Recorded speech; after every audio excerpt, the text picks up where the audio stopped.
We will hear argument first this morning in Case 24-109, Louisiana versus Callais, and the consolidated case. Ms. Nelson. Thank you, Mr. Chief Justice, and may it please the Court.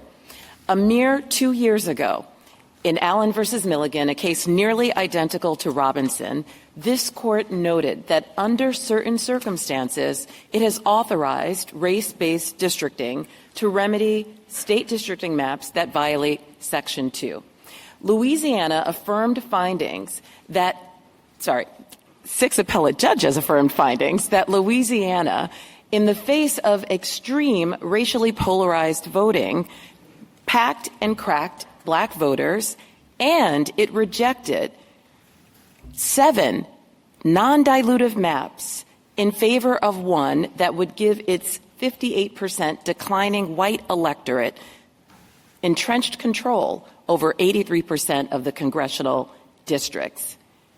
Louisiana's creation of a district to remedy that discrimination and to ensure that black Louisianans have an equal opportunity to participate in the process is constitutional.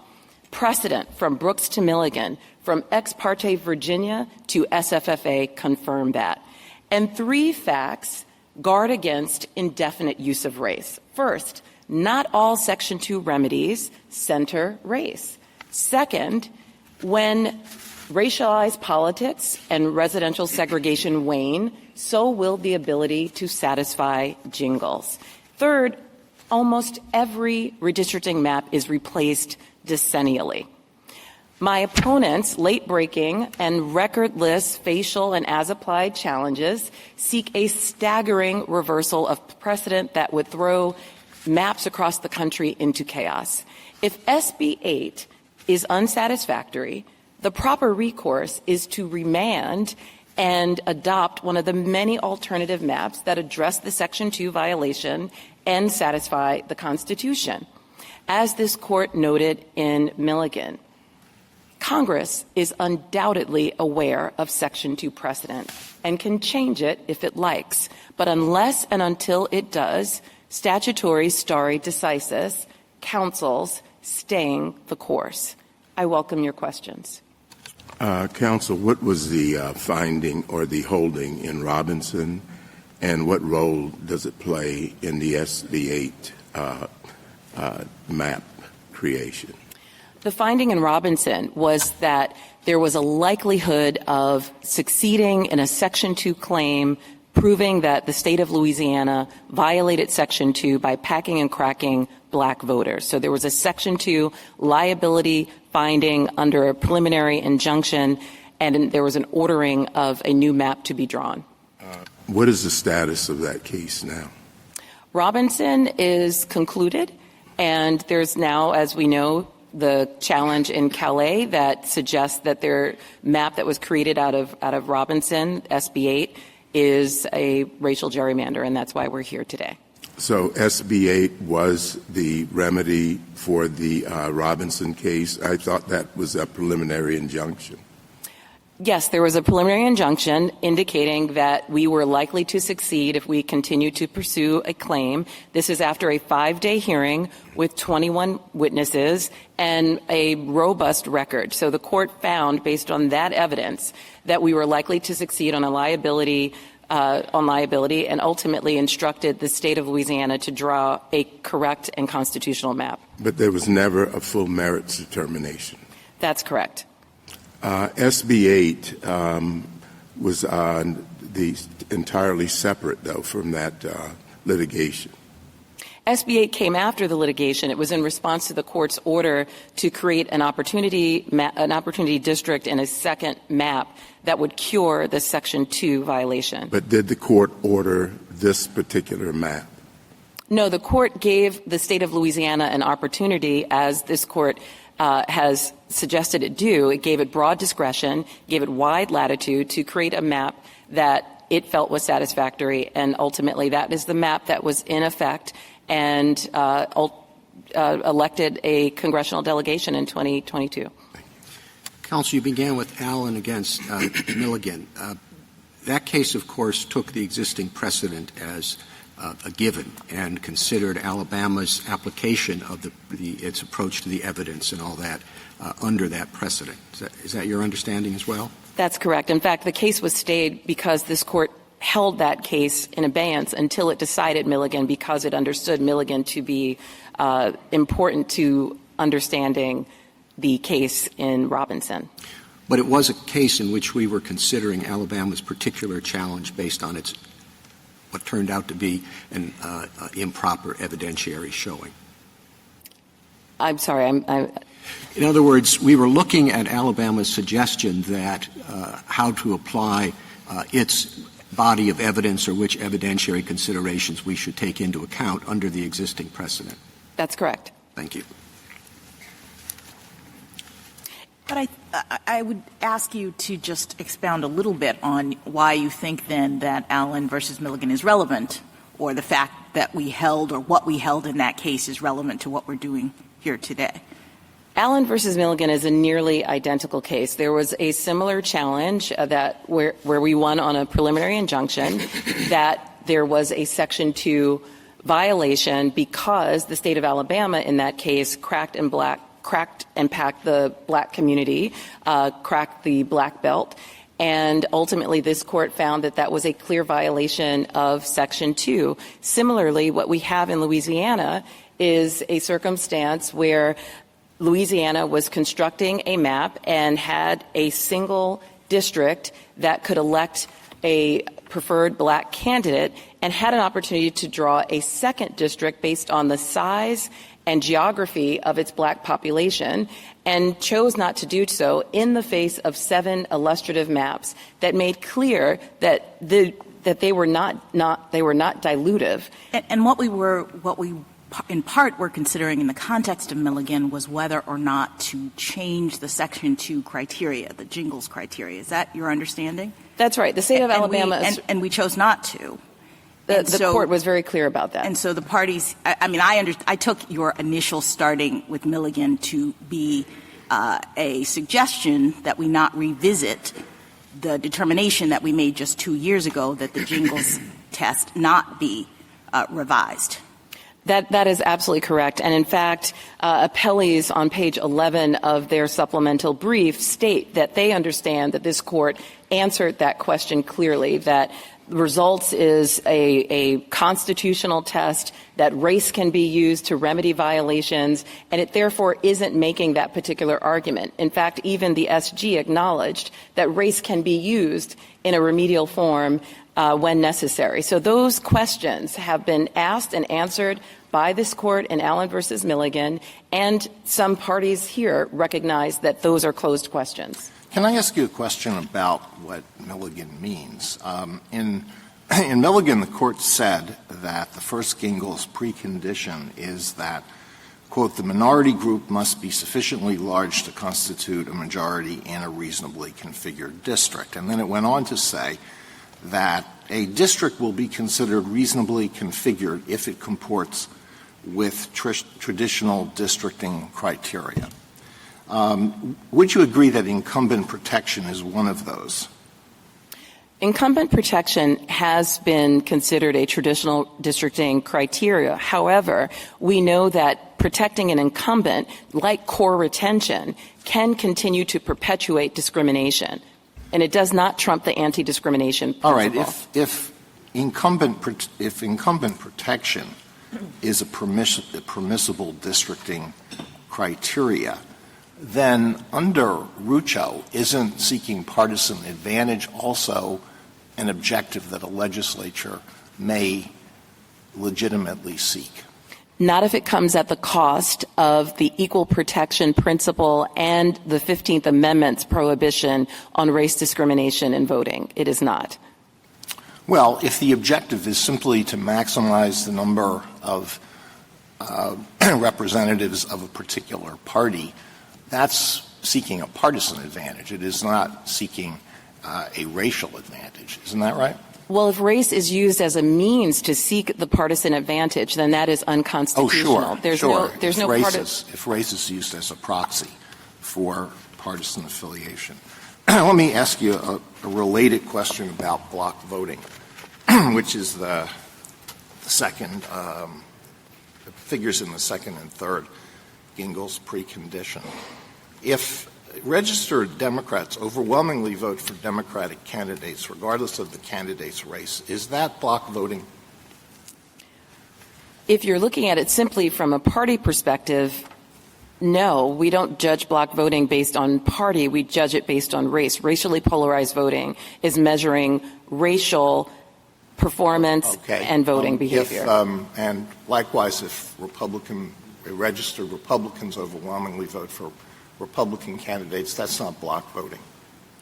That's not how we measure voting. We measure voting based on race for purposes of Section 2 because the Constitution forbids race discrimination in voting, not party discrimination. All right. So if it happens to be that people of one race or another race overwhelmingly prefer one of the political parties, does that transform the situation into racial voting, or is it still just partisan voting? No, you look at how different races of voters vote and whether they vote in a way that is polarized.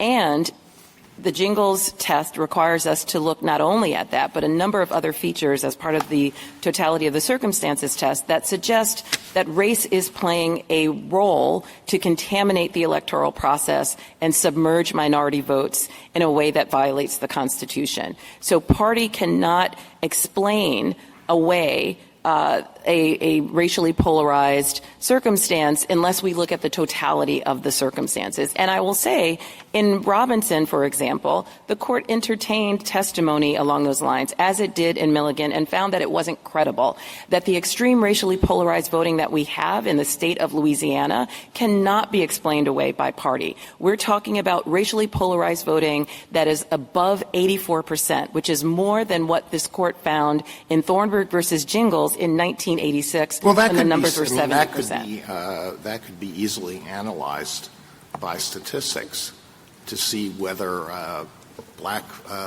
whether white Democrats vote for black Democratic candidates at a lower rate than they do for white Democratic candidates, whether white Republicans vote for black Republican candidates at a lower rate than they do for white candidates. It's easy to isolate race from that to see whether there really is racially polarized voting as opposed to partisan polarized voting.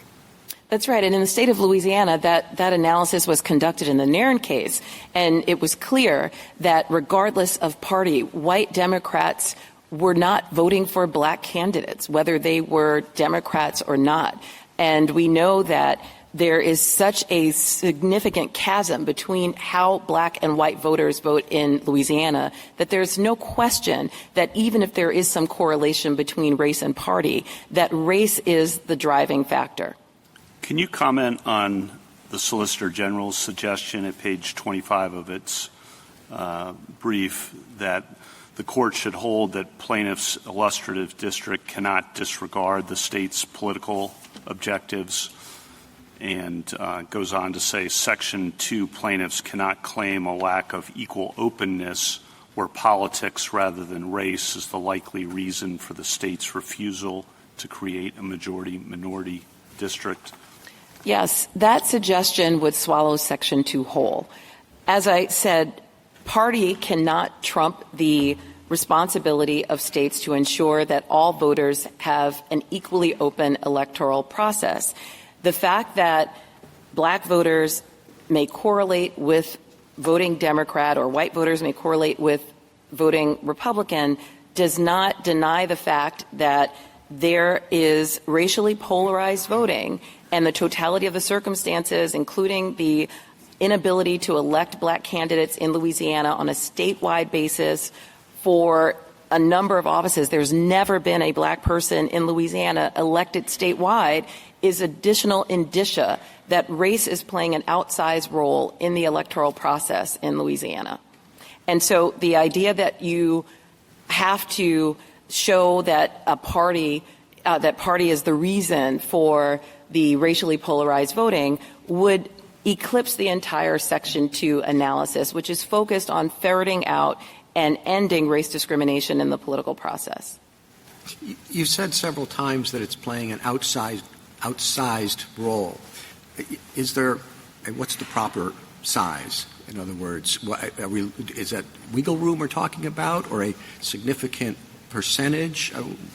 What is meant by outsized? So this Court has held for a long time, beginning in Shaw and in many cases since, that there's always an awareness of race. There are always racial considerations and even race consciousness in the districting process.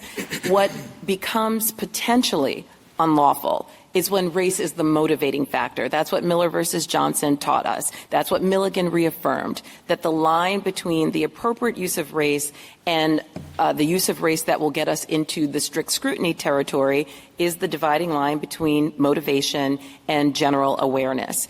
And what I'm explaining here is that when voters are blocked by a white block vote that is so substantial that it usually overrides the politically cohesive vote of black voters, then we have at least a prima facie case of vote dilution. And then the Court is asked to consider the totality of the circumstances. If I may address the durational limit question which came up, I'd like to talk about the fact that Section 2 is self-limiting. I know that there is a general concern about the indefinite use of race, and there are several reasons why that concern should be allayed. First and foremost, there's no precedent to suggest that a statute must dissolve on its own simply because it may require a race remedy. And as I've mentioned, race is not required by Section 2, but it can be used if that is necessary to address the Section 2 violation. In addition, the non-discrimination element of the 15th Amendment is a permanent right, and so should be the protection that Section 2 affords. And finally, this is a significant concern where Congress was very clear that it did not want to include a durational limit. Congress included a durational limit in Section 5 of the Voting Rights Act. It created a mechanism for reauthorization. It decidedly did not do that in Section 2. The issue, as you know, is that this Court's cases in a variety of contexts have said that race-based remedies are permissible for a period of time, sometimes for a long period of time, decades in some cases, but that they should not be indefinite and should have an endpoint. And what exactly do you think the endpoint should be, or how would we know for the intentional use of race to create districts? Well, Justice Kavanaugh, you raised a very important distinction, and that's between remedies and the statute. So a race-based remedy can and should and usually does have a time limit and a durational limit. Section 2 court-ordered remedies have a time limit. And so that is something that is grounded in our case law. What is not grounded in case law is the idea that an entire statute should somehow dissolve simply because race may be an element of the remedy. So, for example, this case has affirmed Title VII. It has affirmed Section 1982, the Family Medical Leave Act, and also Section 4E of the Voting Rights Act in Katzenbach versus Morgan, and never has it suggested that any of those statutes should dissolve in and of themselves as opposed to the remedy. I'm sorry to interrupt. I don't think it's the statute. It's the particular application of the statute that entails the intentional, deliberate use of race to sort people into different districts. That particular aspect, I'm guessing, I'm asking what you think the time limit on that should be, or there really shouldn't be a time limit. I think you might be saying there shouldn't be a time limit unless Congress chooses one. I am saying that. I'm saying there should not be a time limit, but I also think it's critical to emphasize that Section 2 does not require a race-based remedy in all circumstances. Is that because – can I ask – I just wanted to follow up on Justice Kavanaugh's question. What if this is an exercise of Congress's enforcement power? If we're looking at the City of Bernie test and we're saying it has to be congruent and proportional, would that affect your answer to Justice Kavanaugh's question, that if it's going above and beyond what the 15th Amendment requires of its own force, but Congress has actually chosen the Voting Rights Act as a remedy, does that affect the question of whether it can go on indefinitely or not, that at some point it becomes not congruent and proportional? No, I don't think it does. First, Bernie should not apply to Section 2. Just assuming that it my does. question is. Sure. Assuming that it does, as you know, in Bernie, this court held up the Voting Rights Act as the paradigmatic example of congruence and proportionality. The fact that the Voting Rights Act at times may require a race-based remedy does not change the fact that Congress, with its enlarged powers as defined by Ex parte Virginia and the line of cases forward, can address conduct that is beyond what the 15th Amendment addresses. It doesn't need to simply parrot the 15th Amendment. It can address conduct that is even considered constitutional in order to ensure that race discrimination in voting does not go undetected, uncorrected, or undeterred, in the words of the Senate report supporting the 1982 Nelson, I amendments. guess I wonder if it would be helpful, at least as I'm thinking about it, because I think this is a very important question. To understand, I think, that you're saying that Section 2 is not a remedy in and of itself. It is the mechanism by which the law determines whether a remedy is necessary. That's absolutely correct. So it's a law that is just encouraging or requiring a check-in. It's like a tool. It's like a tape measure that we're looking as to whether or not certain circumstances exist, and those circumstances that Congress is worried about is unequal access to electoral opportunity. And Section 2 tells you we have to look for those circumstances, and then the court says, yep, they exist in this situation under Section 2, and so now a remedy is required.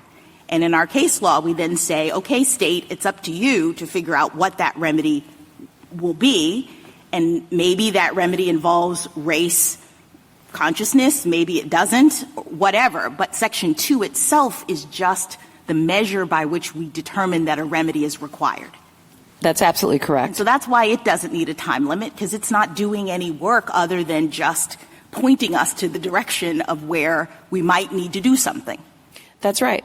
And its usage becomes less and less as we see racially polarized voting and residential segregation decreasing. The Katz amicus brief in this case shows that in the past decade, Section 2 cases have decreased by 50%. Because the plaintiffs can't make the showing. I mean, it's a pretty significant showing to establish that unequal opportunity of electoral processes is happening in a situation. That's correct. Jingles is an exacting test. It is data obsessive. It brings in experts and many other forms of evidence to establish a racial violation. There are many cases where the plaintiffs fail in bringing the Jingles 1 precondition or Jingles 2 or Jingles 3 before they even get to the totality of the circumstances. So if we're talking about a time limit, you would say maybe it's with respect to the remedy that is used to respond to the problem that we've identified under Section 2. But the Section 2 tape measure itself doesn't need a life cycle. It's just no. Yeah. That's correct. I mean, the 15th Amendment is permanently enshrined in our Constitution, and Section 2 is there to effectuate that prohibition of race discrimination on voting and does not require a time limit. Thank you. With the time I have remaining, I'd like to mention that there are many proposals on the table that have been presented by my colleagues on the other side, and a number of them resurrect the intent standard that this court was very clear about, and Congress was extraordinarily clear about, knowing that results is key to ensuring that we do not continue to have rampant racial discrimination in voting. And the absence of it, or the declining ability to show a Section 2 case is because of the success of Section 2 over the past 4 decades. And we would be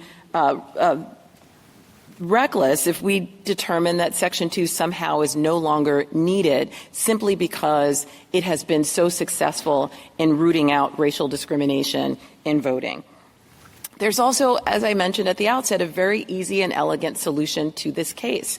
If SB 8 is not satisfactory, if the court believes, as the Callais panel did, that the state violated the Constitution in constructing SB 8, it should remand and use one of the many alternatives that are available that meet Section 2 and also comply with the Constitution. The liability finding in Robinson is undisturbed, and it must be remedied. If SB 8 is the inappropriate remedy, there are many other options for this court to pursue.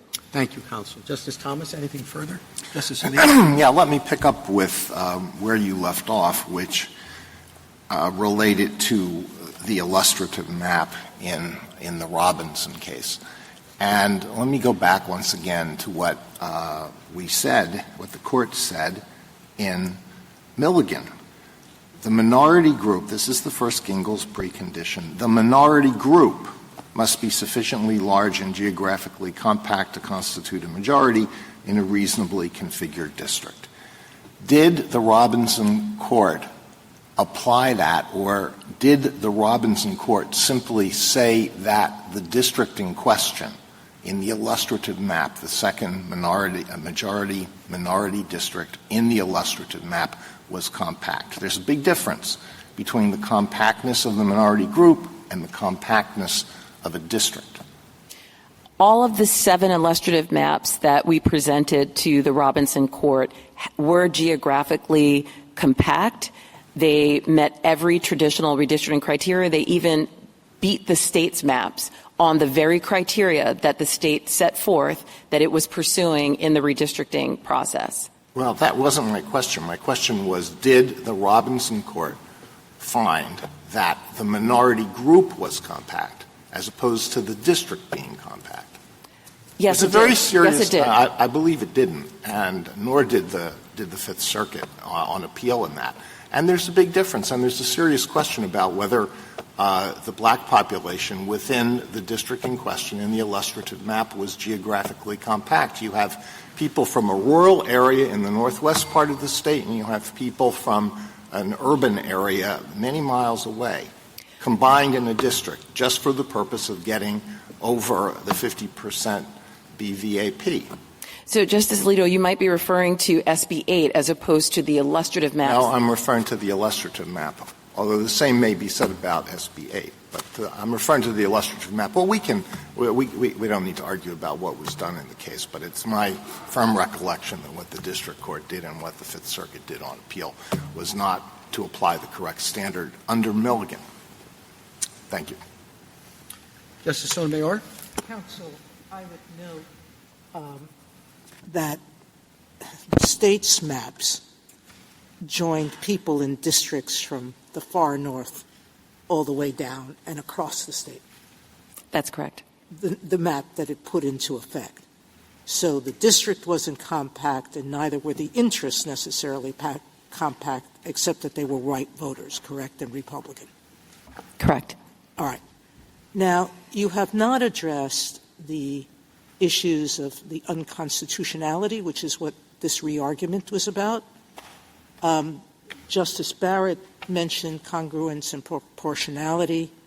Others have suggested that our Harvard case is appropriate. One, Louisiana has said that the use of race in any way violates the Equal Protection Clause.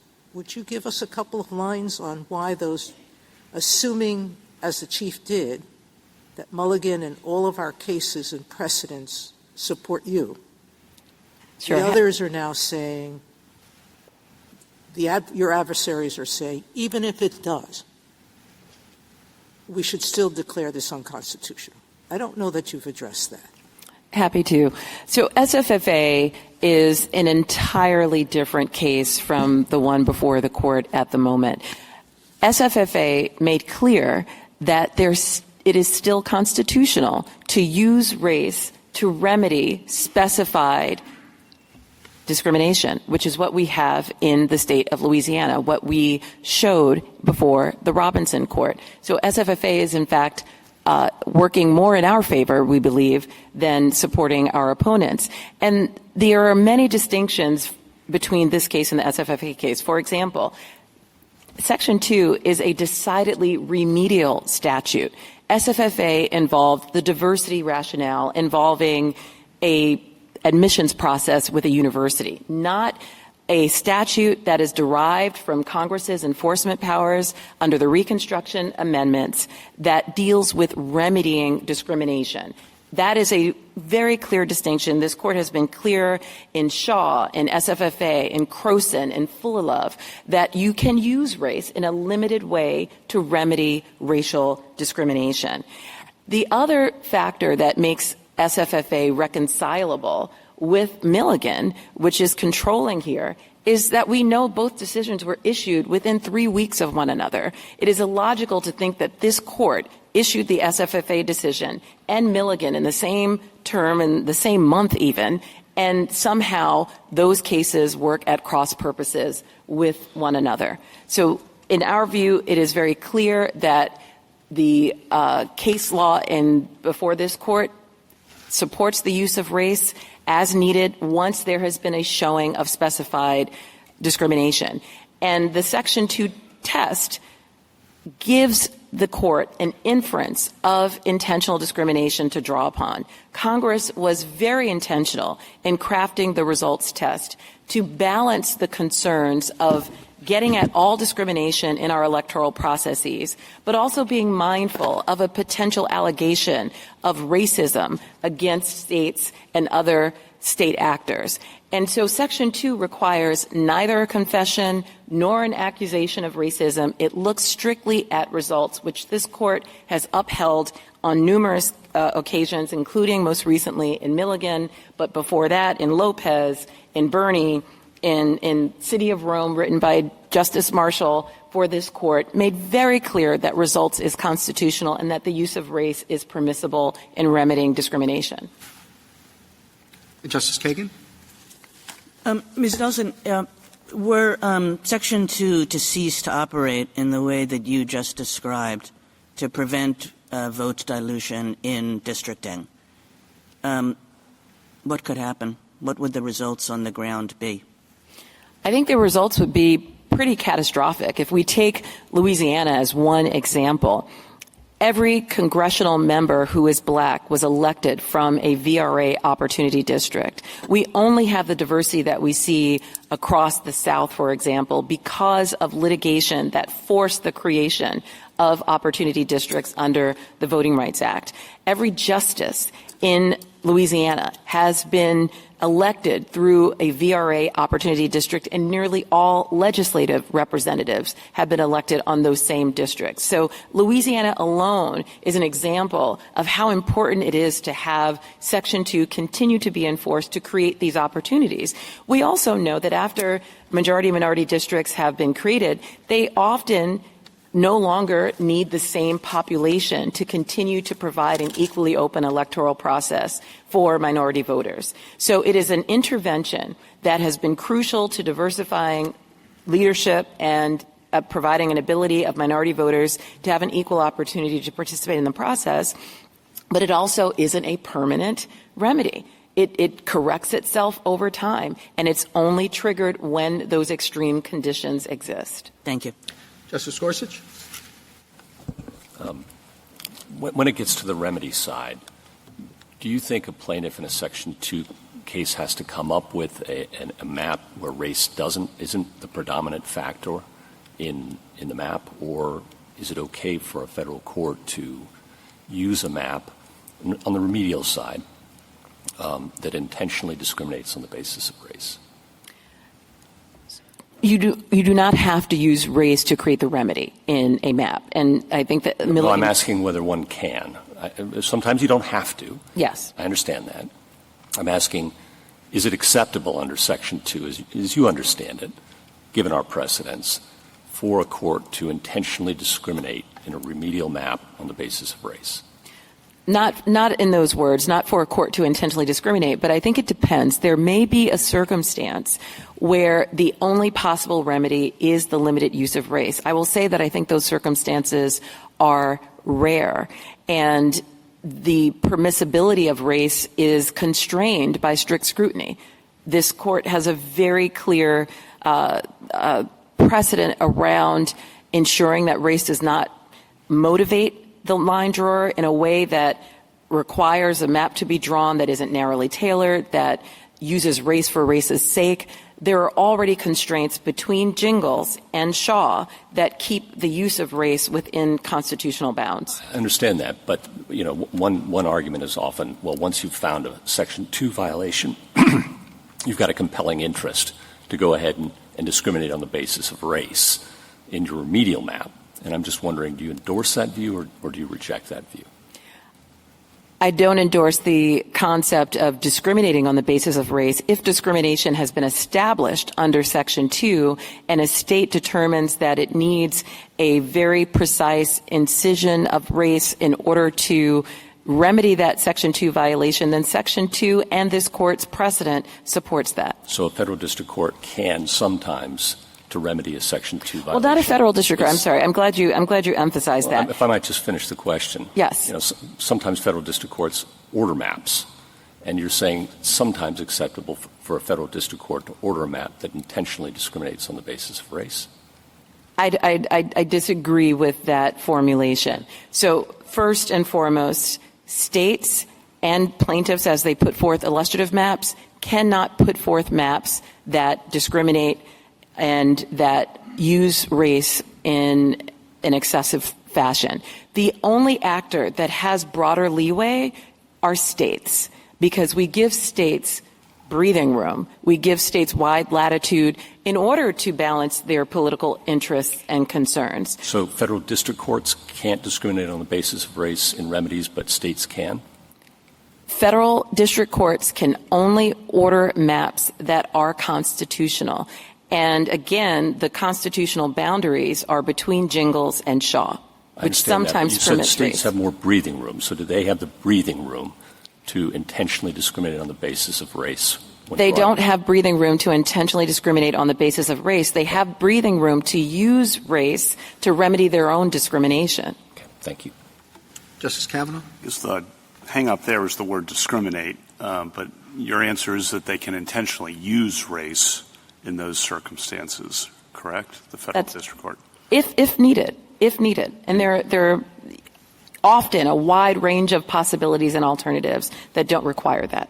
And then I think you said so long as it's not excessive, and you mentioned strict scrutiny as well, correct? Correct.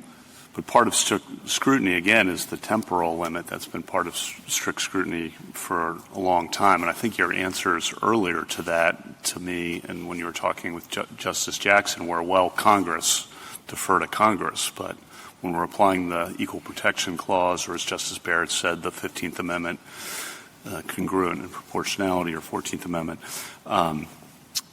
deferring to Congress is, I think, not what we're supposed to do. So if we're not just deferring to Congress, is there anything you can point us to that would not allow it to extend forever, the intentional use of race, which you acknowledge in response to Justice Gorsuch? Sure. Well, we maintain that there does not need to be a durational limit, but there is some guidance that this court could consider. So, for example, in Grutter, the court, Justice O'Connor, suggested that affirmative action did not need to endure beyond another 25 years. She forecast that another generation might need affirmative action, and ultimately this court thought otherwise in SFFA. So that sort of runway, that advance notice, that expression of an ability for Congress to intervene if it disagrees with the court or decides it wants to remedy on its own, that is the type of guidance I think this court should consider if it feels that it must pursue a durational limit on Section 2. And again, we don't believe that's necessary. Justice Kennedy in 1994 in Johnson versus DeGrande said a couple of things I just want to get your reaction to. He said the sorting of persons with an intent to divide by reason of race raises the most serious constitutional questions. And he added that explicit race-based districting embarks us on a most dangerous course. It is necessary to bear in mind that redistricting must comply with the overriding demands of the Equal Protection Clause. Do you take issue with what he said there? No, what I think is missing from the understanding of Section 2 is the work that it has done to advance the goal of ridding our electoral process of race. It brings racial groups together, and as I mentioned earlier, many of the VRA opportunity districts ultimately convert to non-majority minority districts. Not all VRA opportunity districts are majority minority districts. And in fact, we see greater racial harmony and less racially polarized voting as a result of Section 2 districts. So Section 2 is addressing a pre-existing problem. It is not producing it. And in fact, it reduces it more broadly across society. Thank you. Justice Barrett? So we've assumed, without deciding, this is picking up on Justice Gorsuch's questions, that complying with Section 2 is a compelling interest for purposes of the 14th Amendment. Correct. And now this is kind of picking up on some of Justice Alito and Justice Thomas's questions earlier. How are we to think about that when we're thinking about the Robinson litigation? Because it was a preliminary injunction, and Louisiana, of course, argued there that no, it wasn't a violation of Section 2 to have those maps. So how do we judge the compelling interest in avoiding a violation of Section 2? If the state doesn't really think it violates Section 2 and it hasn't been finally adjudicated yet, how do we approach assuming that compliance with Section 2 is a compelling interest? How do we think about that in a context like Robinson? So states can, for good reason, draw a map that addresses Section 2 prophylactically. Here we have a finding from a district court based on a robust evidentiary record that we were likely to succeed on our Section 2 claim.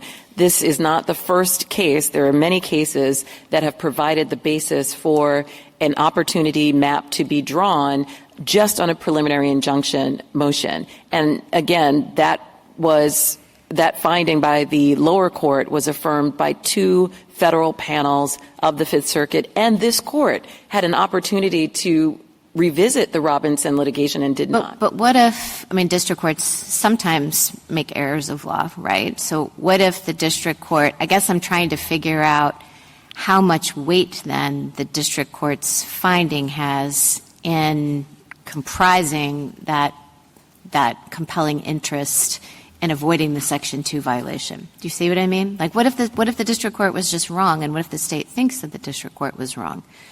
Well, the state has already conceded that it. Okay, no.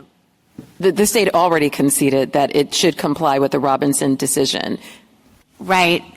It got complicated here because of all of the other litigation, but why don't you just strip out what happened and answer the question, like, at the time Robinson was decided, if Louisiana thought that the Robinson court was wrong, that the district court was wrong, but it wanted to avoid the court-imposed map, wanted the opportunity to draw its own map. Justice Kavanaugh's been asking you what role race can play without running afoul of the Equal Protection Clause. And the state would have to say at that point, well, we're weighting race heavily because we have a compelling interest in avoiding a Section 2 violation. And the state's position might be, we don't actually really think that we violated Section 2, but we have a litigation risk. We know that if we don't draw this other map, the court may impose one. On that understanding, on those facts, not concessions and whatever is made, is that then a legitimate, compelling state interest when there is the possibility and the state, in fact, thinks that the district court was wrong? It is still a compelling governmental interest. The state can do what it did here, which is to appeal to the Fifth Circuit, and the Fifth Circuit considered the same evidence and unanimously found that the Robinson court was correct. Yet another Fifth Circuit panel also affirmed that decision. Justice Jackson? So in essence, are you saying in response to Justice Barrett that it's a compelling interest nonetheless because the state has an obligation under our Constitution and under Section 2 to provide an equally open electoral process? That's correct. I guess what I'm trying to really wrap my mind around is the different stages of this case and, like, the different questions at issue, because it's complicated.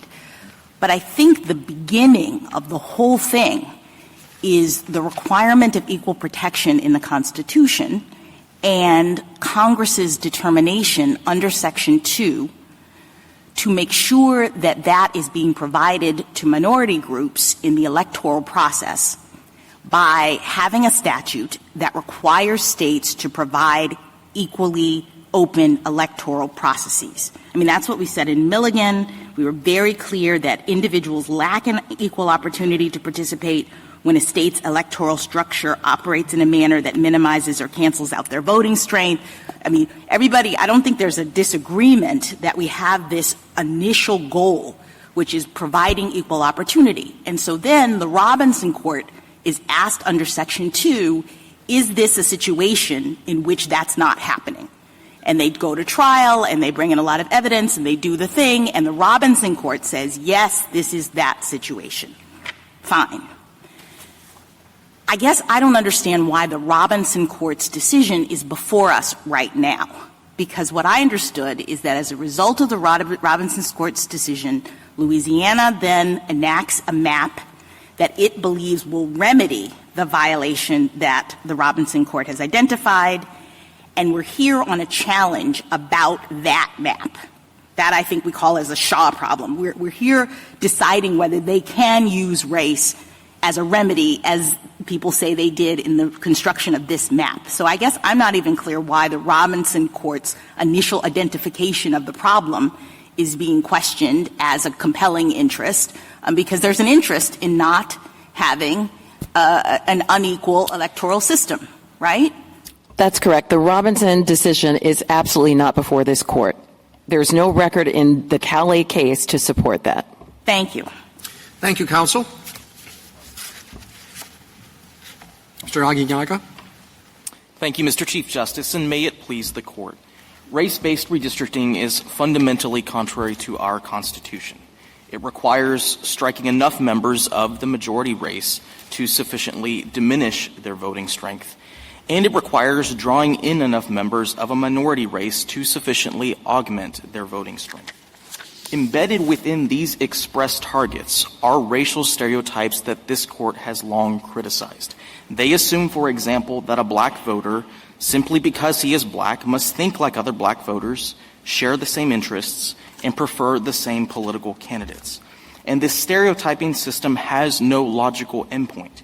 We are 40 years removed from Jingles, and yet, according to my friends on the other side, nothing has changed in the voting and housing patterns in Louisiana that require race-based redistricting.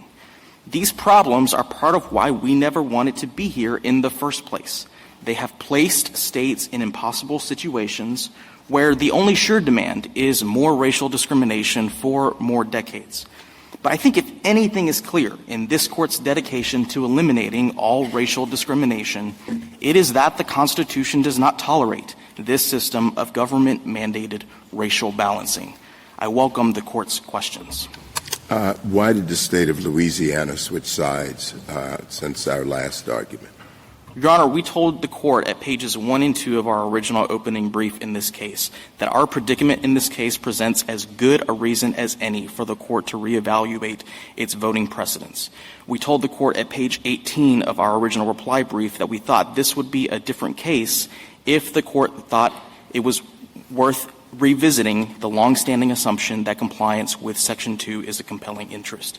Your Honor, we've thought all along, and in my colloquy with Justice Kavanaugh back in March, we discussed our longstanding position in our state legislative map litigation, where we have taken the position that Section 2, insofar as it requires race-based redistricting, is unconstitutional.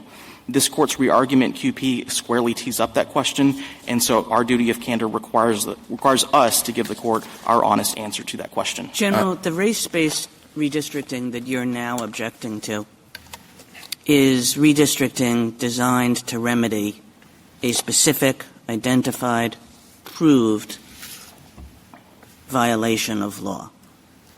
More, a specific, identified, proved racial discrimination by the state. That's the way in which the race-based districting is coming in.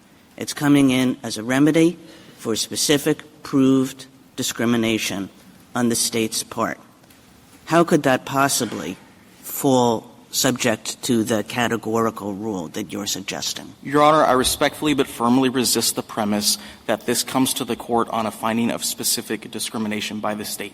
I think if anything is clear about how Jingles plays out on the ground, it is that once you run the three preconditions and get to the totality of the circumstances, it's anyone's guess what the alleged violation is. I mean, I think Justice Thomas's colleague— General, I mean, what Jingles does, and, you know, the idea that this is like 50 years later, this is not a kind of Shelby County thing, where one could say that Congress had acted and 50 years later, you know, the conditions on the ground might have changed and there would be no way to respond to that change.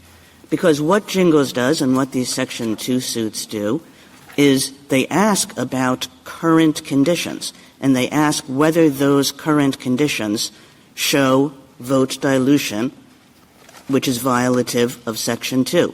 So they say, is there racial segregation, racial residential segregation now? Is there racially polarized voting now? And when the state fails with respect to those issues, when those conditions obtain now, what our precedents say, and what you're asking us now to change, what our precedents say is that when those things operate currently, right as of now, and are proved in a courtroom, that still there can't be a race-based remedy. That's correct, Justice Kagan, and I think the two trends that my friends on the other side point to, the rates of residential segregation and the rates of racially polarized voting, are what allow them to get past the Jingles preconditions. They told you at page 33 of their yellow brief that those things are worse today in Louisiana than they were in the 1980s, and this court said at page 228 in Northwest Austin that those sorts of factors are not evidence of intentional discrimination. That's not intentional discrimination, Justice Kagan. It's not intentional discrimination because Section 2 is not about intentional discrimination. Section 2 is about effects discrimination, is about Congress saying, and specifically in response to a decision of this court, that intentional discrimination and the values behind that prohibition can only be vindicated if Section 2, under Section 2, the state shows that the effects are not discriminatory. And, you know, Congress put us, this court, in its place when it said that. And so what Section 2 does is to say where the effects are discriminatory, such that people are not having the same African Americans here are not being given the same voting opportunities as white people are, then a remedy is appropriate. That remedy doesn't have to be race-based, but sometimes it is race-based in order to correct the racially discriminatory situation that exists in the state right now. And Justice Kagan, if Congress had attempted in 1982 to make a record of intentional discrimination in districting, and today, if there were a record of intentional discrimination in districting, then there might be a congruence and proportionality argument to sustain race-based redistricting as a remedy. But I think something that you don't see in the congressional record in the 1980s and something that doesn't exist today is that justification. And that's why I think— Counsel, that's because they weren't dealing with the history of it. They're dealing with the current situation. And Gingles is, as Justice Kagan pointed out, what's happening today. And are there lingering effects of the past? The one thing I look at is Alabama's maps for the last 30 years. The map that the Robinson Court found cracked and packed voters was a map that's been in effect almost the entire history of Alabama. That map was put in effect because of discrimination. So it's going to have a lingering effect. They wanted to pack white voters. They've been doing that. And they wanted to crack black voters as much as they could, and they've done that. And it's only Section 2 and Section 5 that kept them creating one majority district. But using race is a part of redistricting always. We've said that the only actionable part that's intentional if it predominates. But race is always a part of these decisions, and my colleagues are trying to tease it out in this intellectual way that doesn't deal with the fact that race is used to help people. Legislators might try to keep an ethnic community in one district. They might consider it to get a sense of which district to draw an incumbent into. They might review it to predict what kind of issues a district voter might be particularly interested in. They might use it to inform partisan goals. We permit all of that. What you're saying to us, if you use it to remedy past lingering discrimination, intentional discrimination, then you can't use it. You can use it to help yourself achieve goals that reduce a particular group's electoral participation. But you can't use it to remedy that situation. That's what you want us to hold. Justice Sotomayor, my humble point is that the government has no business telling citizens in which districts they may live or what voting power they may exercise. But it's not doing that, counsel. The 6 plaintiffs in this case are white plaintiffs who live in a district with black voters. So no one's keeping them out of that district. No one's stopping them from participating in the voting process. No one is stopping them from trying to run candidates or support candidates that reflect their views. But this state is stopping black voters from doing that in many districts because it's packing them into areas that whites overwhelm them. I don't understand this. So, Justice Sotomayor, let's look at the facts in this case. If you can use race in some ways that are positive, why can't you use it to remedy something in some ways? Your Honor, my friends on the other side walked into the Middle District of Louisiana. May I finish very briefly? Yes. Walked into the Middle District of Louisiana and demanded a majority black district. What's the purpose of that kind of district? The avowed purpose of drawing a majority black district is to diminish the voting strength of some racial groups and augment the voting strength of others. And thank you, counsel. Justice Thomas? What role did Robinson play in the development of SB 8? Justice Thomas, Robinson is the only reason SB 8 exists. We fought tooth and nail in the Robinson litigation itself in telling the courts that we did not think the Constitution permitted us to draw a second majority black district. As you know, under protest, we drew SB 8 because the threat was that the federal courts were going to do it if we didn't. And I think that's the best way to conceive of why SB 8 exists. We would never pass SB 8 in the first instance without Robinson, Justice Thomas. What were the findings in Robinson? The finding by the Middle District in Robinson was that the plaintiffs in this case were likely to show a violation of Section 2, and the likely violation, and I'm using very broad terminology because I do not know what the underlying violation is. I can't articulate that for you, Justice Thomas, because I don't think anybody can. But I think the finding in the district court's mind in that case was that the likelihood of a Section 2 violation meant that a majority black district was required, a second one. And I think that was the bottom line, and when our legislature saw that, we understood the marching order, and that's why you see SB 8 as it exists today. Just briefly, what were the findings that led to that conclusion? Well, Your Honor, running through the preconditions and the totality of the circumstances, I think the totality of the circumstances did most of the work for the Middle District in Robinson. Senate Factor 1, the official history of past discrimination, Justice Thomas, we can never outrun the bad era of poll taxes, of grandfather clauses, of literacy tests. I think we're always going to lose across the board on that kind of analysis, and that's what the Middle District in Robinson focused on, is how bad was Louisiana in the 1930s, 40s, 50s, 60s, and, add all that together, and at the end you have a vote dilution finding that I don't think is clearly articulable in the way that SFFA requires a finding of discrimination to be specified. Justice Alito? Can I clear up a couple of factual points that have been brought out by the questioning? Your HB 1, enacted in 2022, followed to a large extent the map that you had for the prior decade. Isn't that right? That's exactly right, Justice. It was suggested that prior map was discriminatory. What was the origin of that prior map? Do I remember correctly that it was pre-cleared by the Justice Department? Twice. That's correct, Justice Alito. So it wasn't – there's no finding that that map was based on discrimination, and that by following that map you were perpetuating prior discrimination. No, Justice Alito, and I think that's why I firmly have to resist any suggestion that the Louisiana State Legislature is out here targeting minority voters and trying to abridge the right to vote. That is just completely unfounded. As to the suggestion that there was a proven violation in the Robinson litigation, that was a preliminary injunction, right? That's correct, Justice Alito. So there wasn't a finding that there was a violation, at most a finding that there was likely to be a violation shown.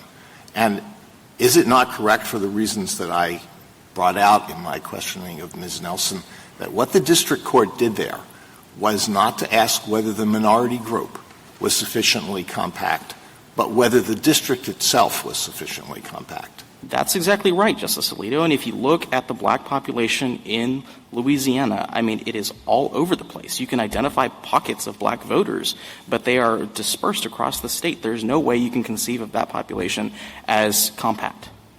Thank you. Justice Sotomayor? I may be remembering the record wrong on this because it was a while back, but if I recall, the district court looked at the three main parishes that make up District 6 now, and looked at it and said they have a commonality of history. Many of its residents go from where they live near the Baton Rouge area to work or go to school, and they go back to their communities. They have long family ties between the communities and among the communities. There may be a difference in education and some income differences, but that's true of all the districts in Louisiana. You've got the districts that are protecting incumbents, where in the north there's less money than in other areas. So those differences are not meaningful. But I thought the district court did a very careful analysis of the commonality of interest of that black community.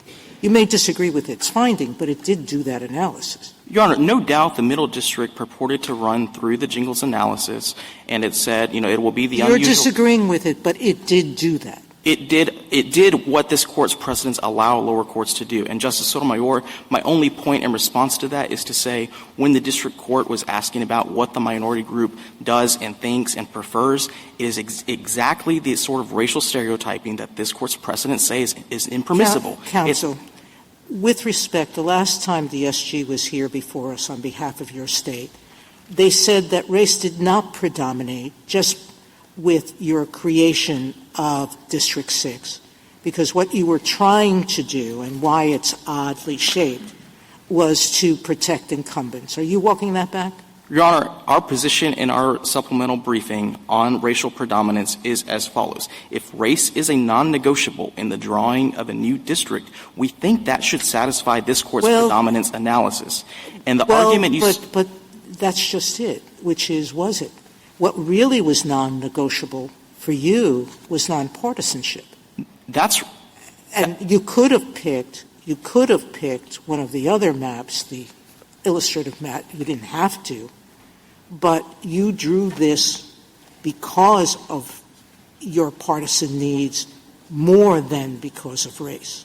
We drew it for partisan reasons, Justice Sotomayor. My point and the point we make at the end of our opening supplemental brief is to say when this Court's racial predominance questions ask about non-negotiability, it shouldn't matter if race is the one non-negotiable factor or it's one of 10 non-negotiable factors. Well, but we always talk about what predominates, and what predominated here was politics. That's what you said the last time.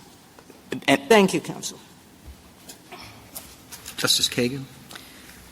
General, a couple of years ago when we decided Milligan, the party there, the state there, made several arguments that we specifically rejected.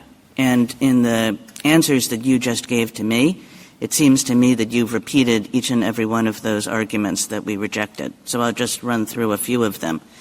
What they said was that the 15th Amendment permits Congress to legislate against only purposeful discrimination by the states. We rejected that. We said, no, Section 2, which is an effects-based test of vote dilution, is permitted under the 15th Amendment. There, in Milligan, the state said that the 15th Amendment doesn't authorize race-based redistricting as a remedy for vote dilution Section 2 violations. We said, no, that wasn't correct either. You just repeated it, but we rejected it. And they said that we should adopt an interpretation of Section 2, and I'm quoting here, that would revise and reformulate the Jingles threshold inquiry that has been the baseline of our Section 2 jurisprudence for several decades, and we rejected that as well. So each of the propositions that you're putting forward here, that Section 2 has to be limited in some way just to purposeful discrimination, that it doesn't authorize race-based redistricting as a remedy, and that we need to fundamentally overhaul the Jingles threshold inquiry, was rejected, 3 years ago, 2 years ago, by a majority of this Court. Justice Kagan, the Court has never addressed and rejected the two key parts of our argument here. The first is the Court has long assumed, without deciding in cases like Cooper versus Harris, that compliance with Section 2 is in compelling interest. We're asking the Court to finally decide that question and answer it no.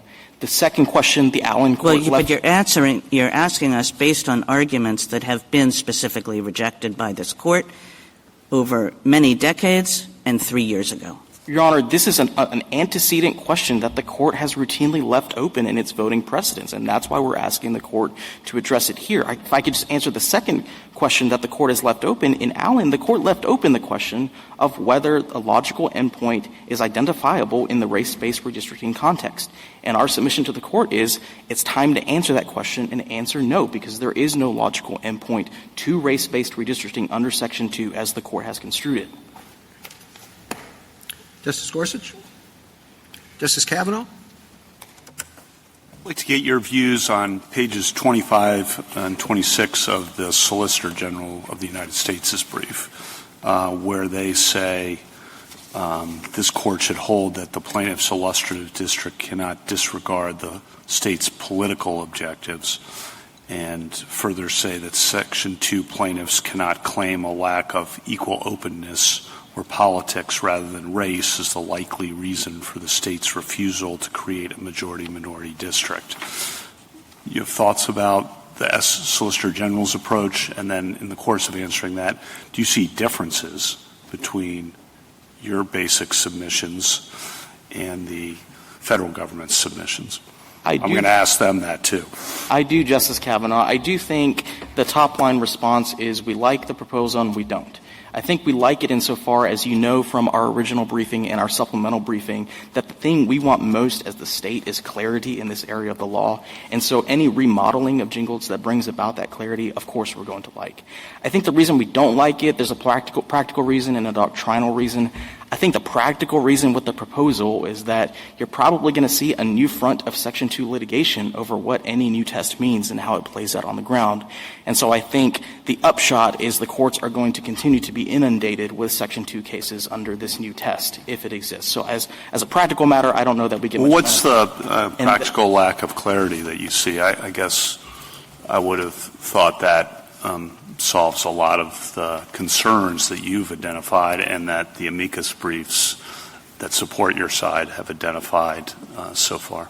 Yes, if I could answer that and then get to the quick doctrinal point. Yes. On the practical point, I do think that you start to see hints of this in the Robinson Appellant's yellow brief, the supplemental yellow brief, which is there's going to be a lot of disagreement in the lower courts about racial predominance. That is a critical trigger in a lot of this Court's cases, and unless there's absolute clarity about how that analytical framework shakes out, then you're still going to see this onslaught of litigation that we see today in the Section 2 context. The doctrinal reason, Justice Kavanaugh, why we're not totally thrilled with the proposal is I think it's just a half solution to the constitutional problem, because at the end of the day, what the government's asking you to do is keep Jingles in some form, and as we've laid out in our supplemental briefs, Jingles 1, 2, and 3 are expressly built on the sorts of racial stereotypes that the Court's cases say are impermissible under the Equal Protection Clause. And so I think that any test, whether it's good or bad as a practical matter, that at the end of the day is asking the government to assign voters to different districts on the basis of their race and is engaged in stereotypes about how members of a race, simply by virtue of their membership in that racial class, think, I think that's a constitutional problem. And so that's why it's not wholly fulfilling. I think the reason they say we haven't really addressed their proposal before in our jurisprudence, in part because before Rucho, states wouldn't articulate that objective explicitly, and therefore it's an open question. Do you agree with that? I think as a practical matter, that's probably true, Your Honor. I mean, I think pre-Rucho, states were going to be very hesitant to venture out to say, overtly, like politically, like, here's what we're doing. And so that is, I think, a great explanation of why the Court's cases have treated the political versus racial divide as it does. And just on common ground here, because I think it's always important in a case like this where there's disputes to identify what's common ground. Justice Jackson said the goal is equal opportunity for all Americans. I think we all agree on that completely. And the goal, of course, is racial non-discrimination. But at the same time, given history and given Congress's action, the goal is making sure that there have been sufficient remedies for the history of discrimination in the United States, and we've seen that in the school desegregation context, in the college admissions context, and a variety of contexts. And then Ms. Nelson, I think, suggested if there is going to be a temporal limit, she doesn't want one at all, but then I think she said if there's going to be one, it should be identified in advance. And I just want to get your response to that. Our response to that is simple, Your Honor. Over 3 decades, dating back to Shaw 1 and Miller, the Court has always qualified its voting cases with the caveat that racial stereotyping is bad, the 14th Amendment forbids it, and in all events, it can't persist. I think anybody remotely involved in redistricting knows those caveats and has been on notice since the 1990s. And so, as recently as this Court's plurality opinion in Schuette and then SFFA, where the Court again reproduced that black-letter law that racial stereotyping is not permitted under the 14th Amendment, the warning bells have been sounding for decades, and I think that's a long enough notice for anybody involved, Your Honor. In response to Justice Kagan, Ms. Nelson said that black representatives and justices in Louisiana have primarily, if not exclusively, been elected in minority opportunity districts, and that the results would be terrible. You want to respond to that? Sure, Your Honor. I mean, I think there's been a lot of sky is falling rhetoric from the other side in this case. And I just want to give you one political reality why I think that's a little overstated, which is remember that in a case, use a state like Louisiana, Republican legislature. If a Republican legislature wants to maximize its political seats, draw a 6-0 map, remember what has to happen with the hundreds of thousands of Democrat voters that currently exist in the majority Democrat districts, District 2 and District 6. They have to go somewhere, and that means that if the legislature wants to take the risk of maximizing, what they're doing is turning safe districts for high-profile political incumbents purple. And that, I think, is a very dangerous political risk. I don't know what our legislature would do if the Court rules in our favor, but I'm just saying that's one political reality that makes me pause and say I don't think the sky is going to fall. Thank you. Justice Barrett? Just have a clarifying question to see how I'm thinking about this or the arguments that are being made.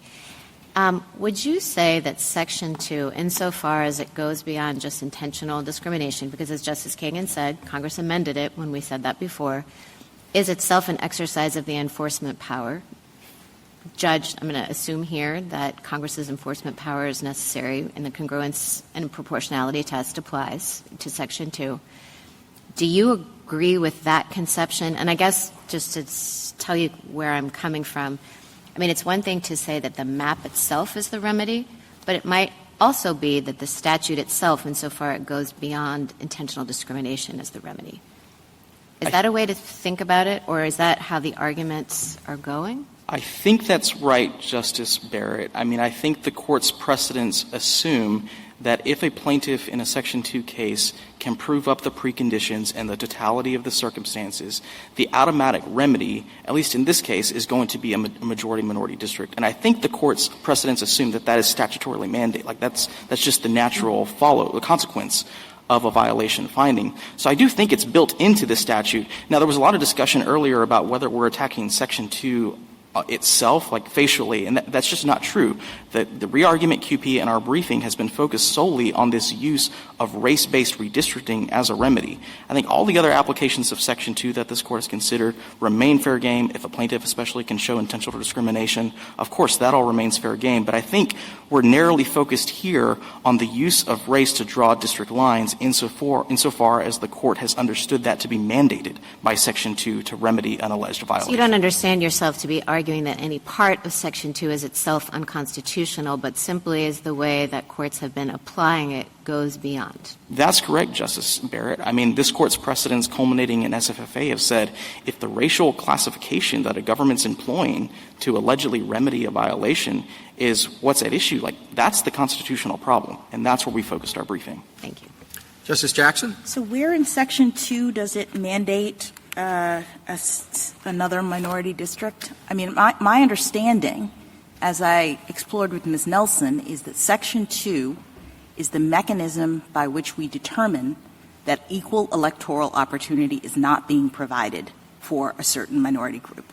And we've interpreted in jingles, we've given some flesh to how one goes about identifying that set of circumstances. But I thought that's the end of it in terms of the Court's announcement under Section 2, and the Court then turns to the state and says, how do you want to remedy this? We've got a problem. And sometimes the state might draw a second minority district. Sometimes it might not.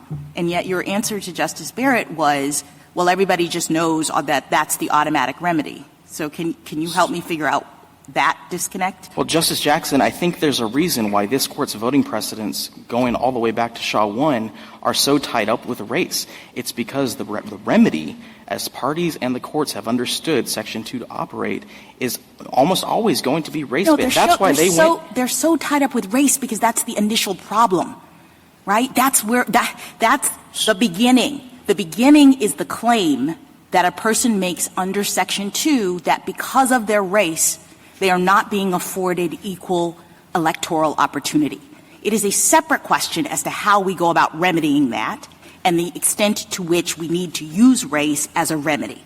That's the question we're here on today, but the Section 2 issue is just what circumstances do we look at to determine whether this problem of unequal electoral opportunity on the basis of race is occurring.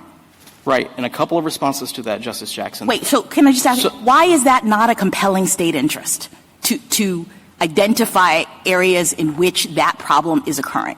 Your Honor, of course, as this Court recognized in SFFA, states can remedy intentional No, I'm not talking about the remedy. I'm talking they about can identify. Identify. Of course. All right. So if I'm right that Section 2 is about identifying the problem and then requiring some remedy, I don't understand why your answer to Justice Kagan's question about is this a compelling state interest is no.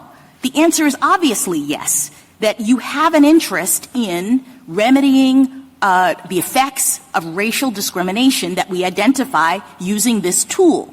Whether you go too far in your remedy is another issue, right? Your Honor, I think step zero in all of these cases, it was certainly step zero in the Robinson litigation, is the plaintiffs came in and said, we want another majority black district. I thought they came in and said, we are not receiving equal electoral opportunity because our votes are being diluted. Which is the same way of saying we deserve a second No, majority it's not, black district. because again, just trust me on this, the second electoral or second district is a remedy that one could offer for a problem that we've identified. And the whole Robinson litigation was about identifying the problem. Is this really happening? In many, many Section 2 cases, the Court says, you're wrong. You're fine. There is not an electoral opportunity being denied to you. Go away. In this case, the Court said, I see. I'm looking at the factors. I appreciate what you're saying. You've proven that we have this problem. And so the next question is, how do we go about remedying it? Right. And the problem, Justice Justice Jackson, that the Middle District identified was not intentional discrimination. And in fact, I think why when I do hear you need my intentional discrimination to remedy a problem like the one that I've identified? Because if you're going to use race the way that the Robinson appellants want the court to use race in drawing a second majority minority district, you've got to have a compelling interest. Thank you. And thank you, Mr. Chief Justice. Thank you, counsel. Mr. Grime?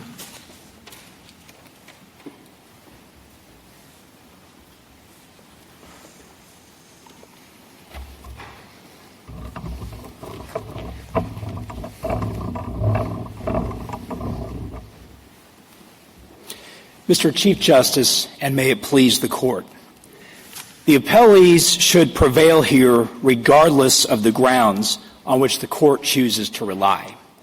In today's America, voters like the appellees are still being racially stereotyped to place them into single-member districts. If it was ever acceptable under our colorblind Constitution to do this, it was never intended to continue indefinitely. Section 2 effects findings alone can no longer justify the widespread stereotyping of American voters based on race in violation of the 14th and 15th Amendments. It is time to reach a question this Court has never reached and hold that Section 2 alone is no compelling interest for racially gerrymandering citizens like the appellees today. The Court should affirm and direct the District Court to order a remedial map in time for the 2026 elections. I welcome any questions. The last time we had this case, and in the materials that we have, there was quite a bit of discussion in the debate surrounding SB 8 that this district had to be drawn this way, the second district, because of the litigation earlier in the Robinson case. What's your view of the role of Robinson in the development of SB 8? Well, it has exactly one point of contact, which is the state has admitted that it felt that it had to draw a second majority-minority district because of Robinson to avoid trial in Robinson. They did not want to have a trial during the time it was going to be scheduled, and so they passed the second majority-minority district, and they race predominated in doing that. When you say race predominated, what exactly do you mean by that? I just mean to apply the standard from Cooper and. Well, I mean practically, how is it used in your mind, or in your thinking? Well, basically the state went to the strongest remaining area of minority population, which was East Baton Rouge, and then they looked about the state for enough minority voters that was still contiguous to the main concentration in East Baton Rouge, and they went to the Northwest. And again, the goal that could not be compromised, which was the standard here, was that they had to draw a second majority-minority district, and that made race predominate, both in the direction and in the details of how the lines were drawn. Mr. Grime, you and the Solicitor General spoke about stereotyping and how there's no place for stereotyping. But I'm wondering what stereotyping has to do with any of this. The requirements of a Section 2 vote dilution claim are essentially that there's residential segregation by race. That's not stereotyping. That's just where people live. And that there is racial block voting. Essentially, that whites won't vote for a black candidate. That's not stereotyping either. That's just what the data shows about racially block voting. So I'm wondering how it is that stereotyping gets into this case at all. Well, Your Honor, two points. First of all, stereotyping is the remedy that occurs when race predominates and is used to sort voters into one district or the other. And the reason that's important is to go back to the second kind of predicate to your question. In a jingle showing, the showing that's made is not that white voters or majority voters won't vote for the minority candidate. The only showing that's currently being made is correlation. And so what we're not seeing in cases today is a showing that we can separate out partisan politics, any partisan motivations that the majority or minority voters have. And so that case could come along, but that's not part of the required showing of jingles the way courts are applying it. Well, I think that, we've had several cases up here where we've acknowledged that there's some interaction between race and partisan affiliation. Obviously, that's right. And the task for the courts is to separate those things out, which may be hard in a given case, may be easier in a given case.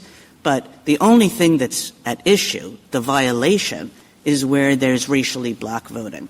And again, it's just a there. There is currently, in order to prove a Section 2 violation, you have to show that the current conditions, not some old conditions that happened in 1962 or in 1982, but the current conditions are such that there's no equal opportunity for African American voters or some other group because there's racially block voting.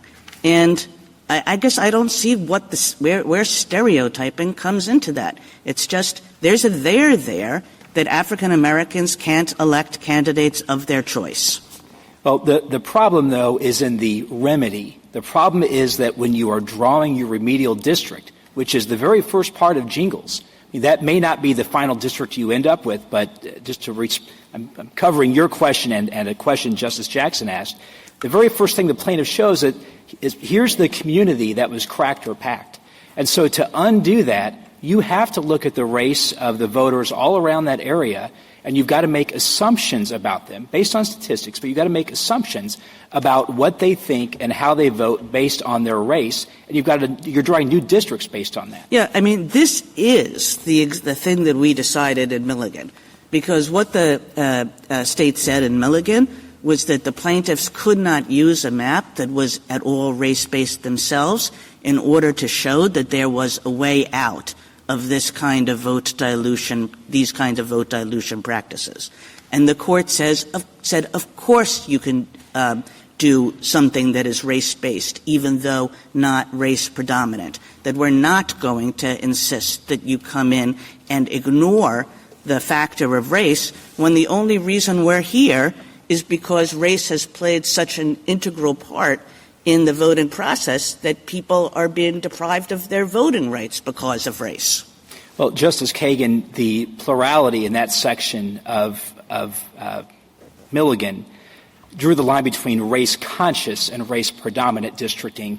Race-based appears, and maybe we need to define all of our terms. It appears in the decision, but I think what is clear from that case is that the remedial maps can't allow race to predominate. I mean, the court said that the remedial map, the illustrative map, can't violate the court's redistricting decisions. And, of course, there's the entire Shaw line. I don't think that there's any dispute as to that point, but we're a long way from racial predominance to have the plaintiffs come in with a map that in order to remedy the race-based problem that exists, the violation of voting rights based on race, itself takes race into account. Well, that's what Milligan said 3 years ago. The problem, and that wasn't a stereotype issue, and it wasn't a kind of like we're based on past conditions issue. We're based on current conditions, which is that we just proved a violation of people's voting rights based on current conditions.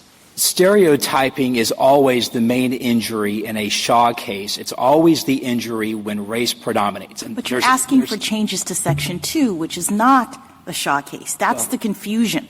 I understood that the illustrative maps that the plaintiffs bring in the beginning of a Shaw case is part of their showing that we have a problem. They're illustrative. They're not what Louisiana picked in this case. They're not what the court requires. The court gives the state, once the violation is established, the opportunity to draw its own map. So they're just showing, that's just a step that you have to do as a part of your showing that we do have this vote dilution problem in this situation. And as Justice Kagan says, that's all based on current information. Well, but the question is, what's that is based on current information? It's not a showing of intentional discrimination. Why does it need to be? Is your suggestion that the only thing that's worthy of remedying is the intentional discrimination by the state? If the remedy is stereotyping and race-based. Set aside what the remedy is. I just need an answer to the initial question, right? If I'm looking only at Section 2 world, we have a mechanism for identifying race-based vote dilution and other kinds of problems.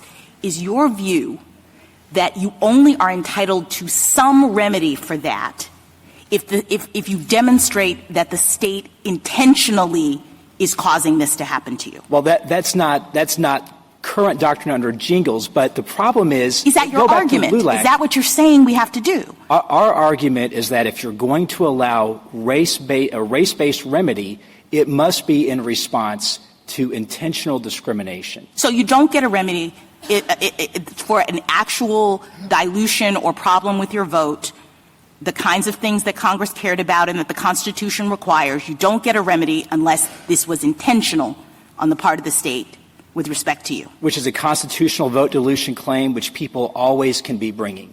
Thank you, counsel. Justice Thomas? Justice Alito? Justice Sotomayor? So I'm assuming that the ban on poll taxes, literacy, well, not poll taxes because those have been eliminated by the 26th Amendment, but that the literacy ban that we have will sunset too? No, those are not those remedies don't require racial stereotyping. Well, they Nothing do like because to prove them, you have to prove that it affects the races.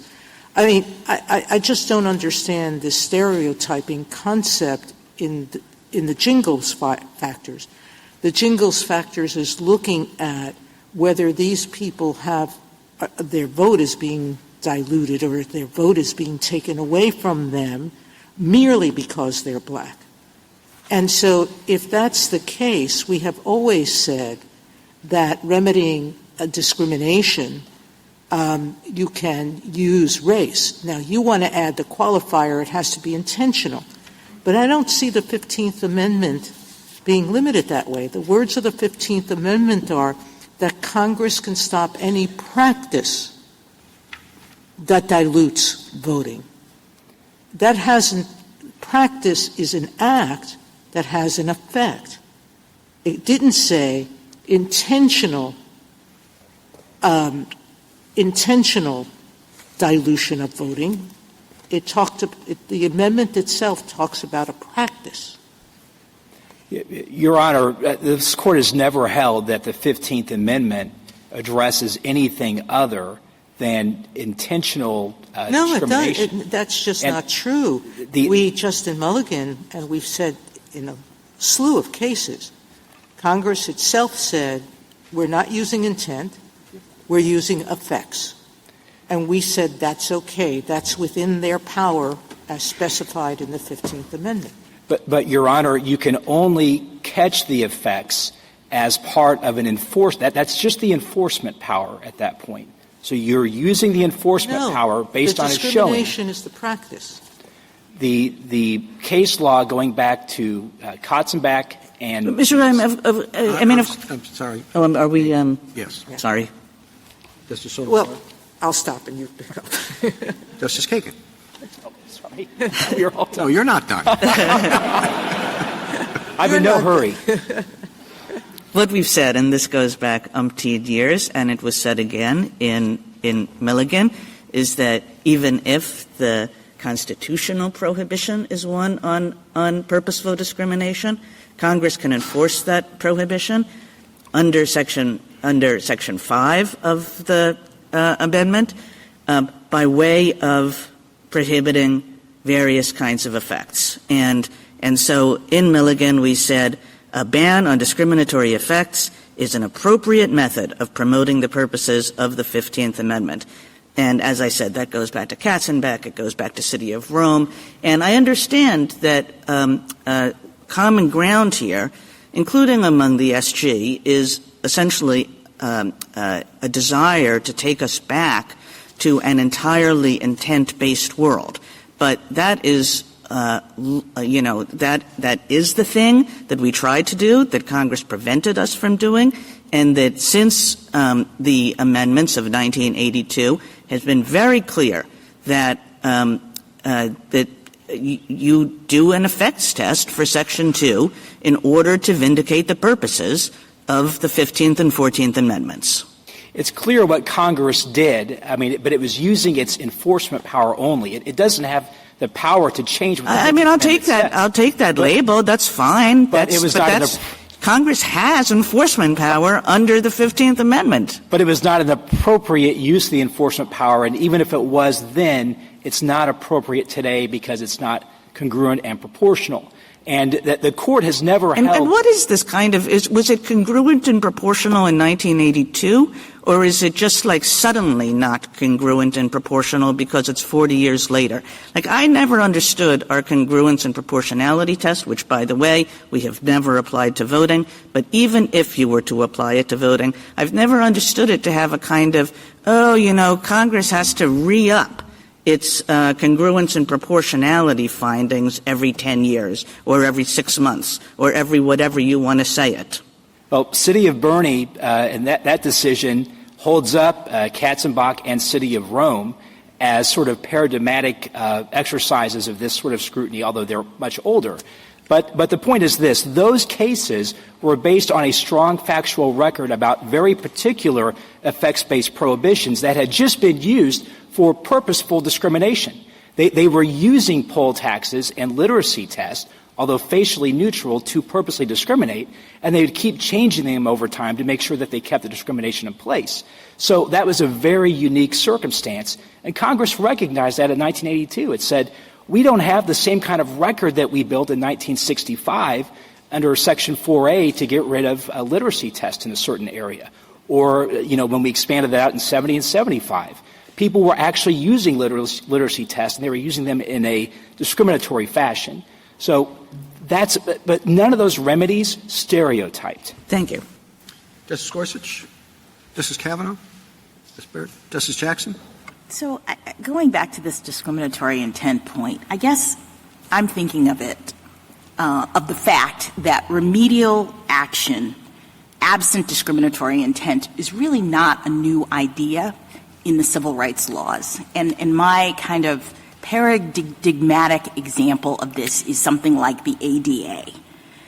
Congress passed the Americans with Disabilities Act against the backdrop of a world that was generally not accessible to people with disabilities.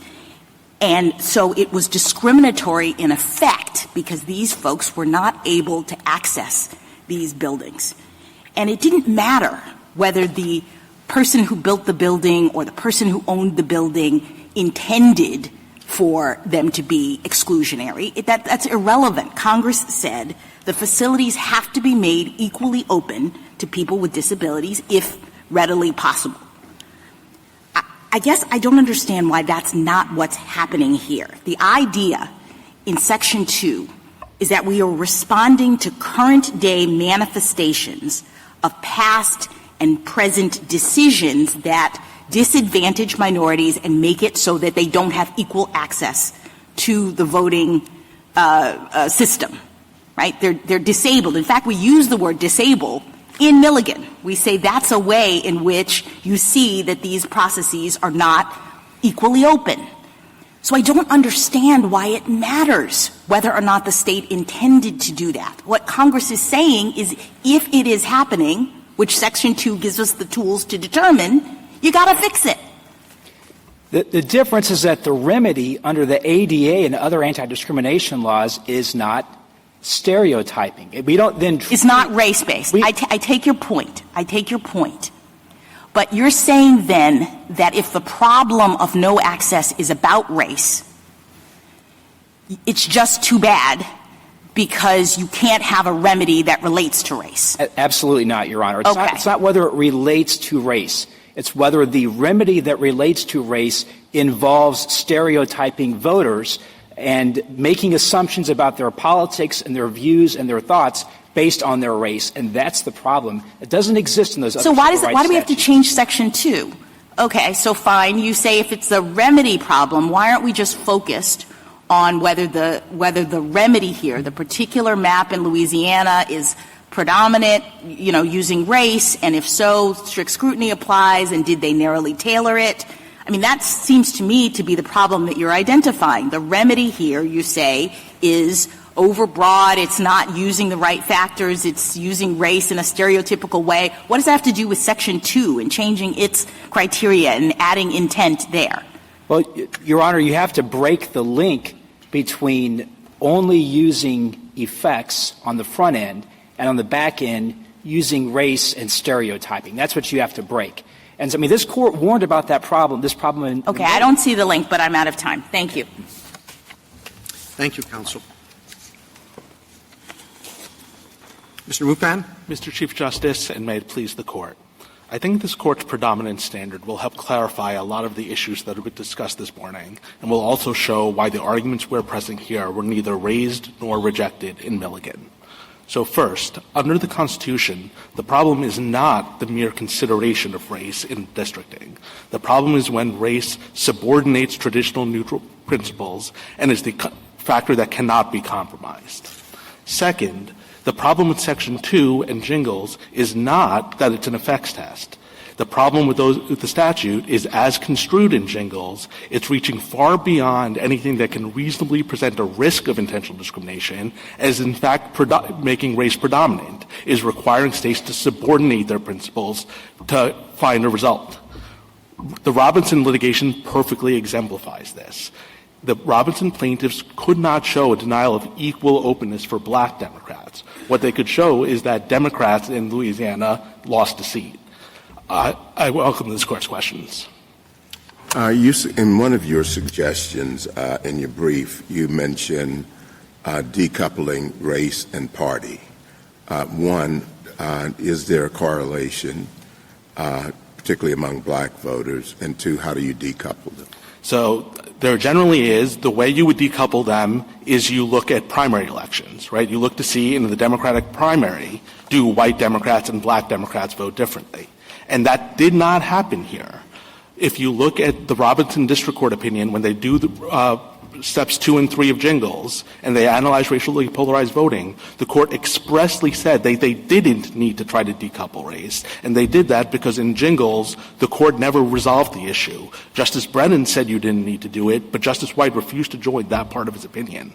And so that's part of the problem here, is that what's going on under Jingles now is it's not actually figuring out whether there's an unfair effect based on race. It's figuring out whether there's an unfair effect based on party. And again, the Robinson case perfectly illustrates this. Justice Alito, as you pointed out, incumbency protection has long been recognized as a traditional race-neutral principle. Well, the plaintiffs' illustrative maps in Robinson totally departed from incumbency protection because every map they provided would take the state from a 5-1 map to a 4-2 map and require displacing some Republican incumbent. Counsel. And Justice Kavanaugh pointed to page 2425 of your brief as well. We didn't grant cert on redoing Jingles. We granted cert on a totally different question.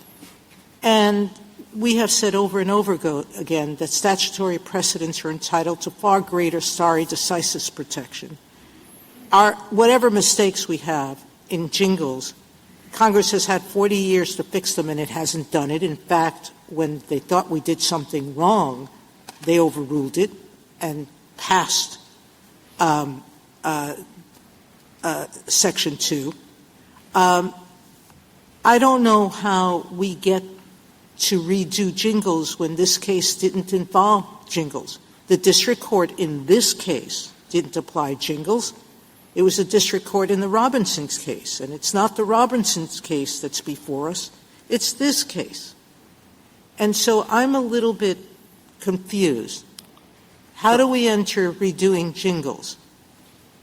So the reason you're there is you asked two questions. One is why it's relevant, and the second is can you do it under stare decisis. So let me address those in turn. You can do it in whatever order. Okay. So tell me, did the district court here apply Jingles? No, because this case comes up as a racial gerrymandering case brought by the Callais plaintiffs. They showed that race predominated. But that has nothing to do with what the court did here. It does. The reason it does is because once they showed that race predominated, the burden flipped to the Robinson appellants to show that they had a compelling interest. Right. They asserted the compelling interest was Section 2, but if they misapplied Section 2, then they don't have a compelling interest. But we have said over and over again that the compelling interest is in a state believing that it should remedy something, and it can be wrong. Not as a matter of law. We have said that over and over again.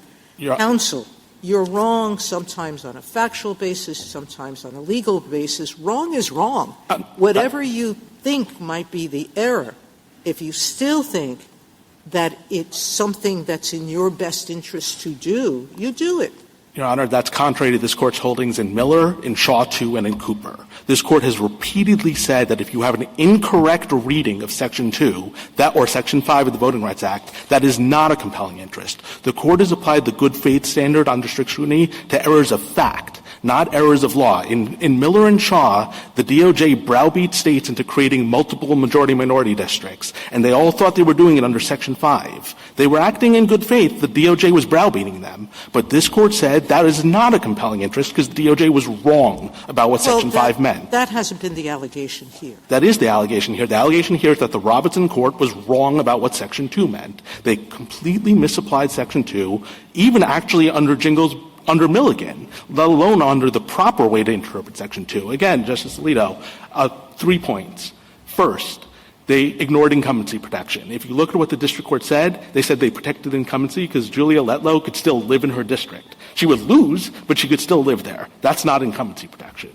2, they did the exact thing that this Court held in LULAC is not a compact district. As you said, they took blacks from Baton Rouge and blacks at the north of the state and jammed them together. Yeah, it's a nice rectangular district. It's very pretty, but it's not compact.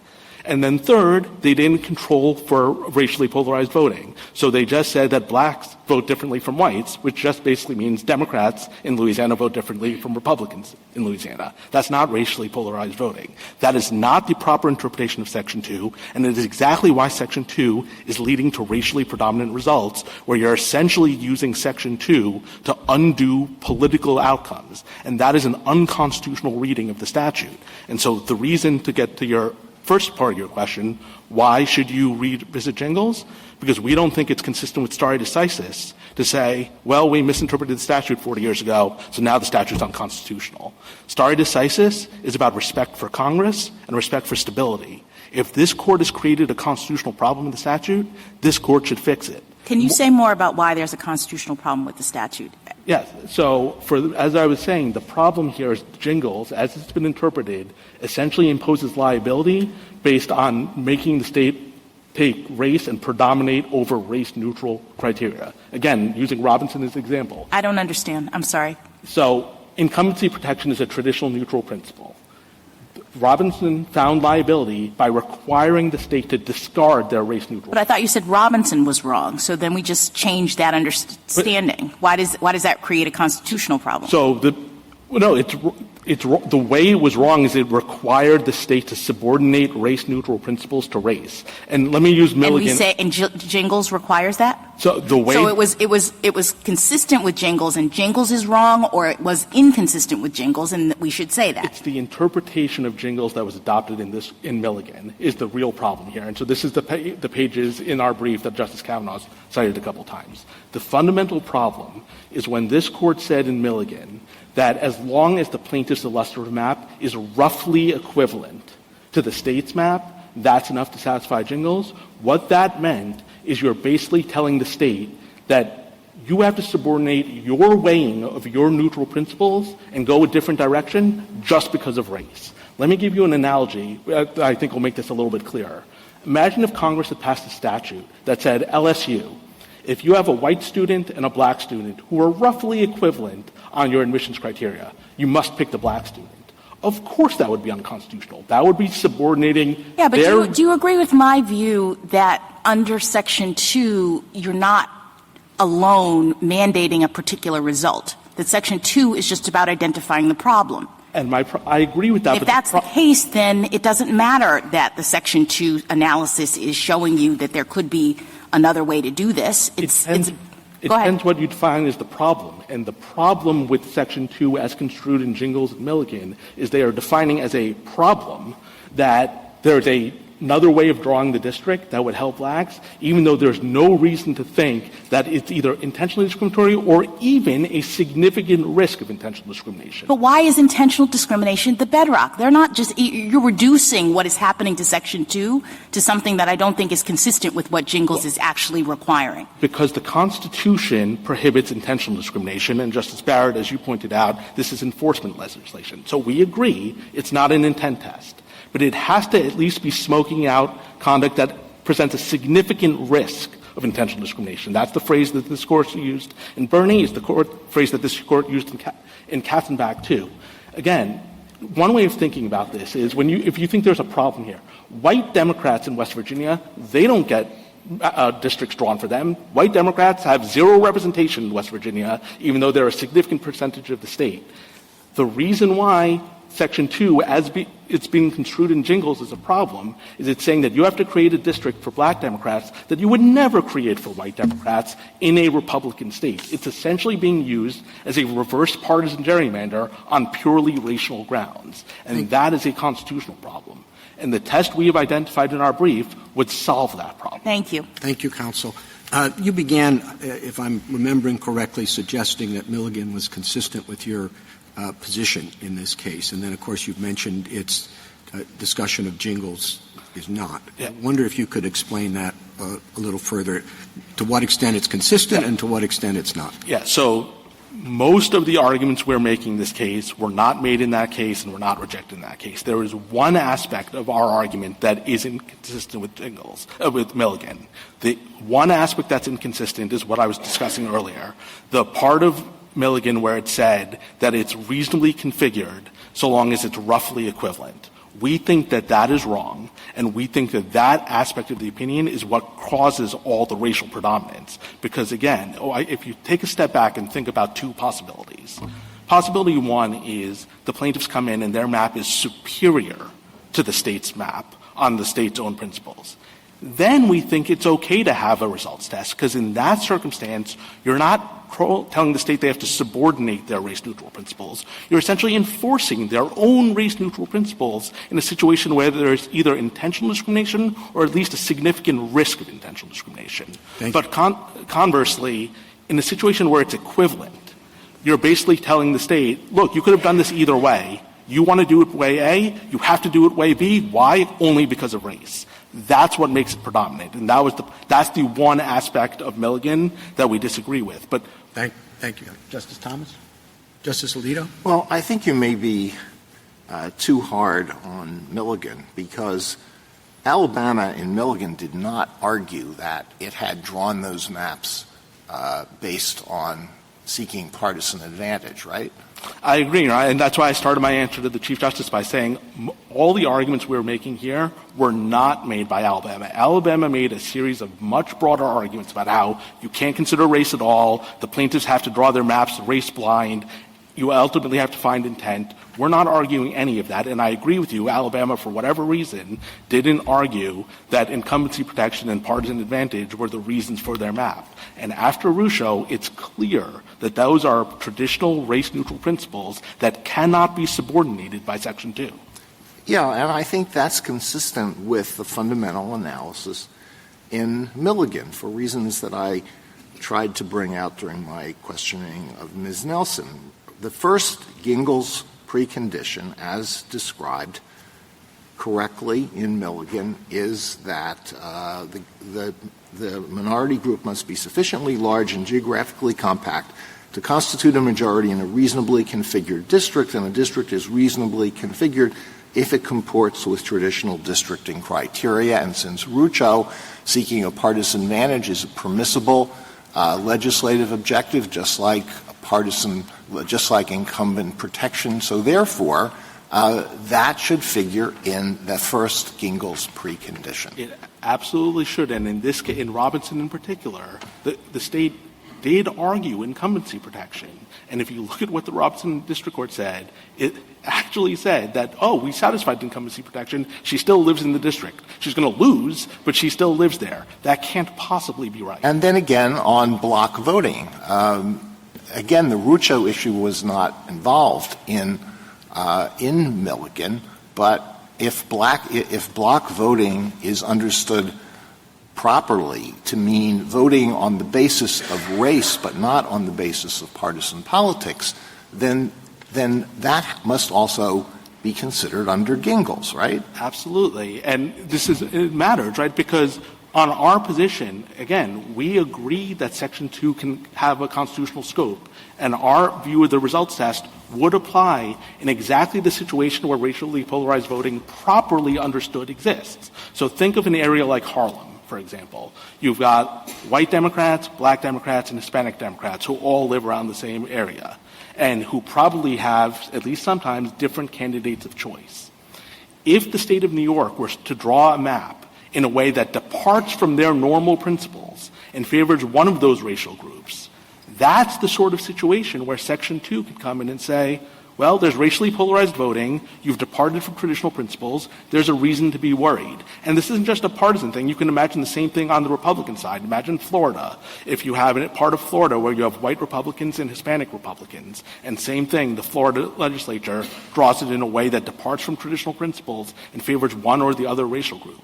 But what you can't have is merely just showing that a Republican legislature favored Republicans with whether or not they're white or black. And there's just no reason in the world to think that the Louisiana legislature would have done anything different in this case if every black Democrat in Louisiana was a white Democrat.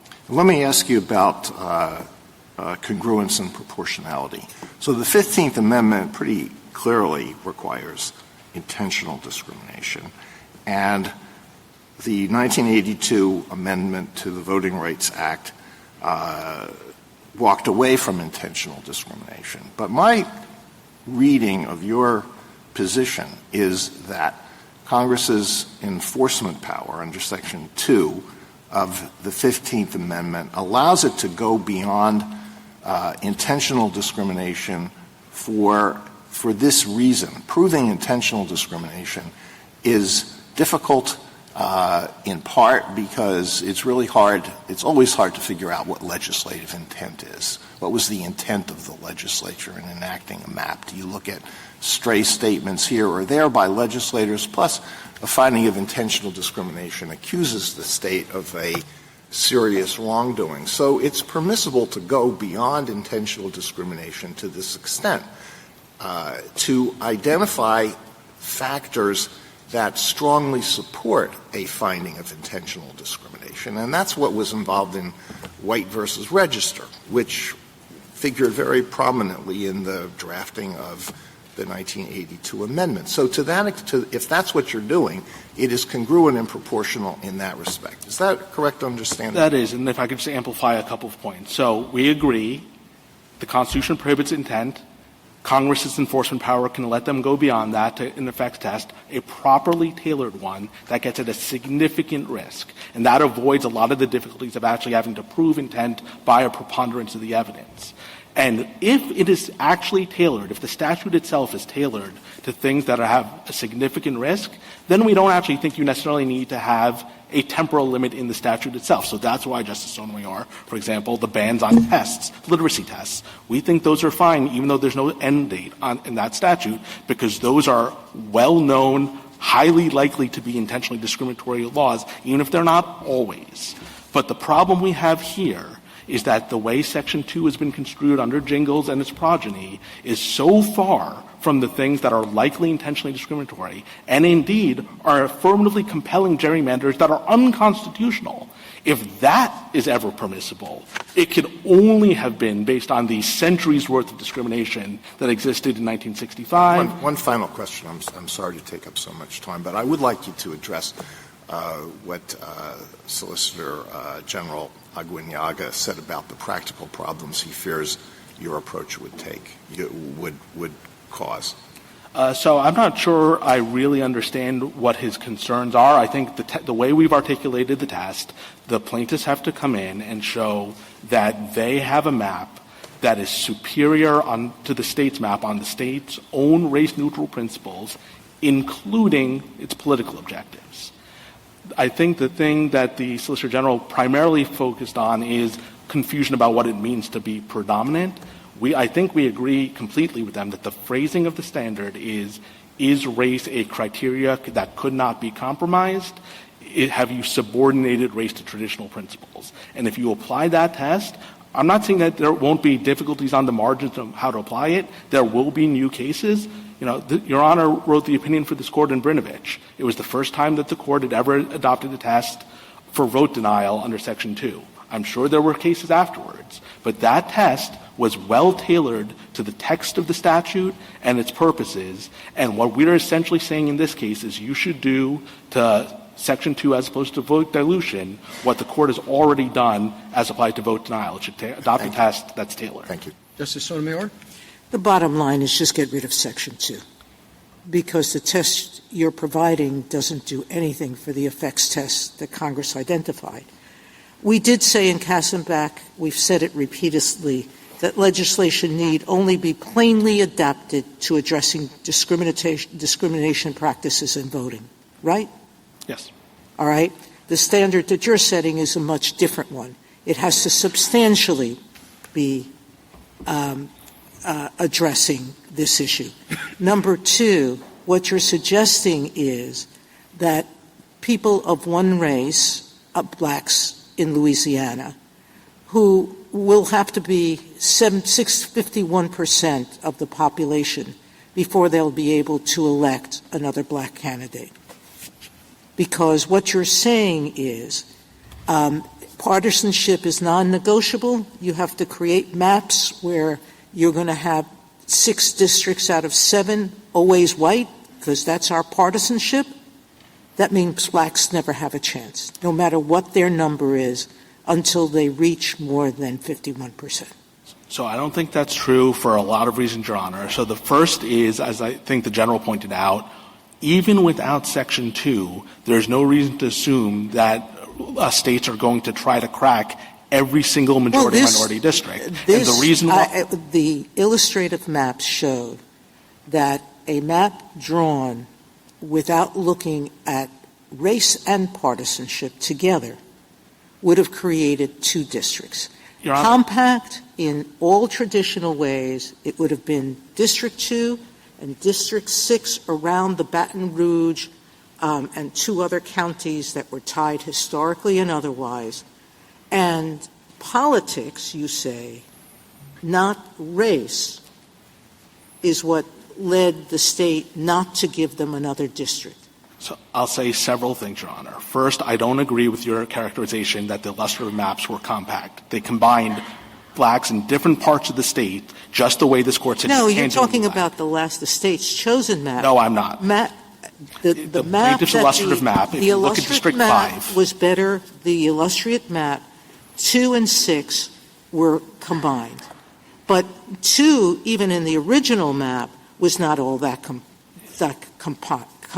Justice Sotomayor, as Justice Alito pointed out, I'm not disputing the compactness of the district. I agree they drew a very pretty rectangle. The problem is that in the very pretty rectangle, the blacks lived in the south and the north. And they took 2 very different groups of black people and put them together. Well, the problem is that all of this map is that way. North and right, south, but they did it for racial west. reasons, and the state did it for non-racial reasons. Well, really, in excluding the blacks, they did it for racial reasons. No, Your Honor, there's no argument for that. As Justice Alito pointed out, the state's maps have been pre-cleared twice by the Department of Justice. So the suggestion that the fact that the prior maps were 5-1 maps is not – there's no basis to say that that was for racial reasons. And again, West Virginia, 0 Democratic districts. There's a lot of white Democrats in West Virginia. There's just no reason to assume that because there's a large Democratic population in Louisiana that doesn't have a district, that that's a racial reason rather than a partisan reason. If you can't separate out the 2, it's impossible. But you can separate out the 2. You can control for party, and you can require them to draw a map that meets the political objectives. And again, and the last thing that you said earlier, that means Section 2 has no effect. That's not true. The examples I gave you earlier about areas like Harlem and in Florida where you have of the same party and of the state that controls that party, differences in the races, that's where Section 2 does work. And by the way, that was sort of in Jingles. In Jingles, there was showing you could control for partisan effect. There was racially polarized voting even within the Democratic Party. That's where Section 2 matters, where you have a reason to think that a racial group is being treated. You have some of that here, too. You have proof of that here. No, you don't. What you have here is that Republicans and Democrats are different. There's no you have some that even white Republicans or white Democrats won't vote for black candidates. Right, but if these were white Democrats, there's no reason to think they would have a second district. None.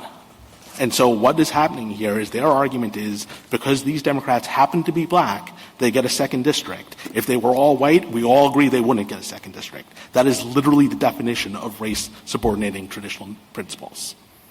Justice Kagan? Mr. Milkman, just a quick, possibly digressive question. You're not contesting that if a state uses and predominantly uses race-based criteria in order to achieve partisan goals, that's Agree. That's impermissible. Under Cooper and a bunch of cases. And we Okay. agree with that. That's all I wanted to know. Mrs. Gorsuch? Just a couple of questions about the practical implications that Justice Alito is touching on and some of your colleagues have as well. How do we control for state political objectives? I mean, you say, well, that's easy to do. Is it the number of incumbent seats that they want to protect? Is it the level at which they think protection is appropriate? Say, I need 55% of the population to be registered Republicans or Democrats. Do they get to say that? Does the state get to say, I not only want 5 incumbents protected, but I want them really protected? That's one example. Does the state have to say that when it's legislating, or can it come in later in the litigation and say that? Can a court, and I'm just spinning out a few things for you, you can just respond to them how you want.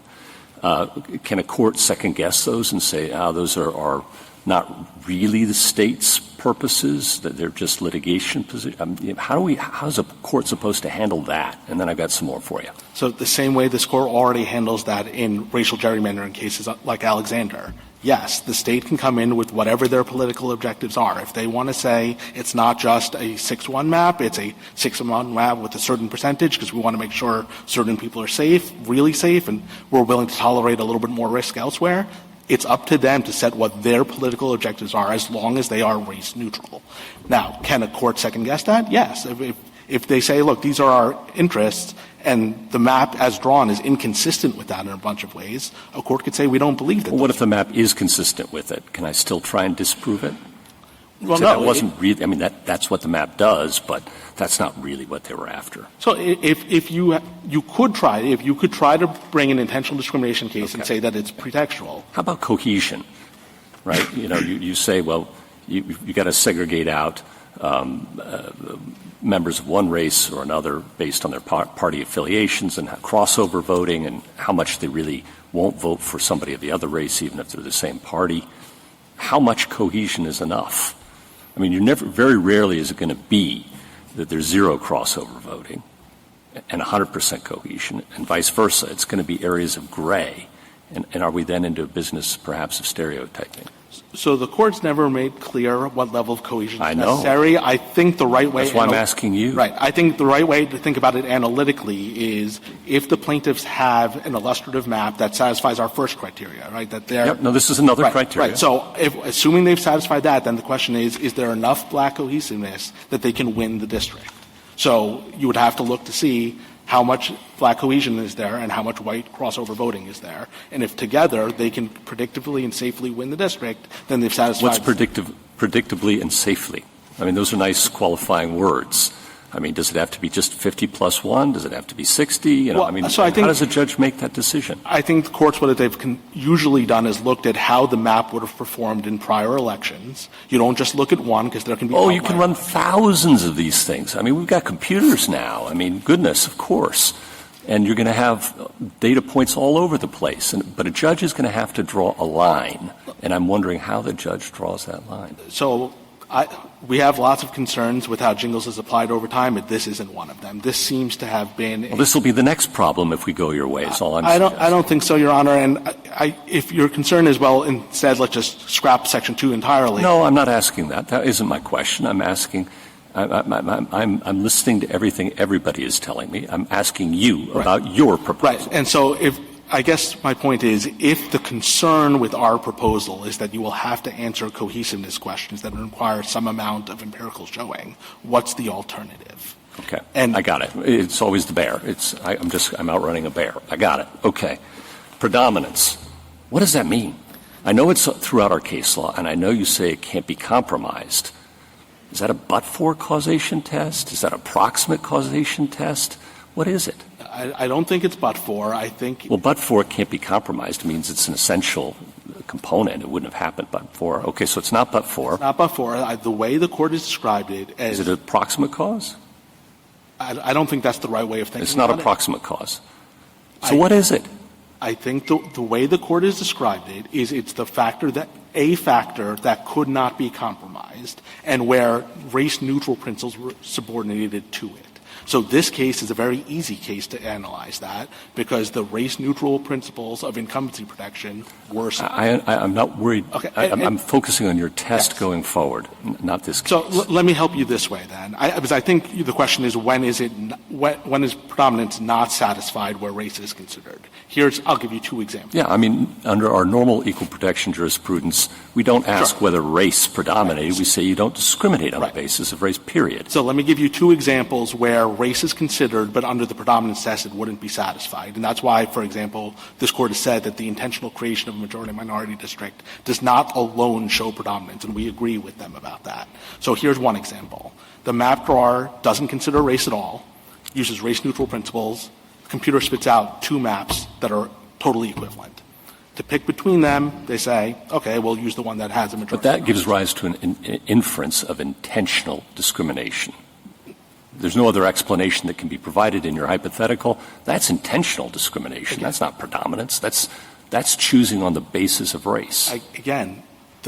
Neither of this Court's formulations of predominance are met on that fact pattern. You can't say that race-neutral principles were subordinated. They weren't. And you can't say that the race was non-negotiable. It wasn't.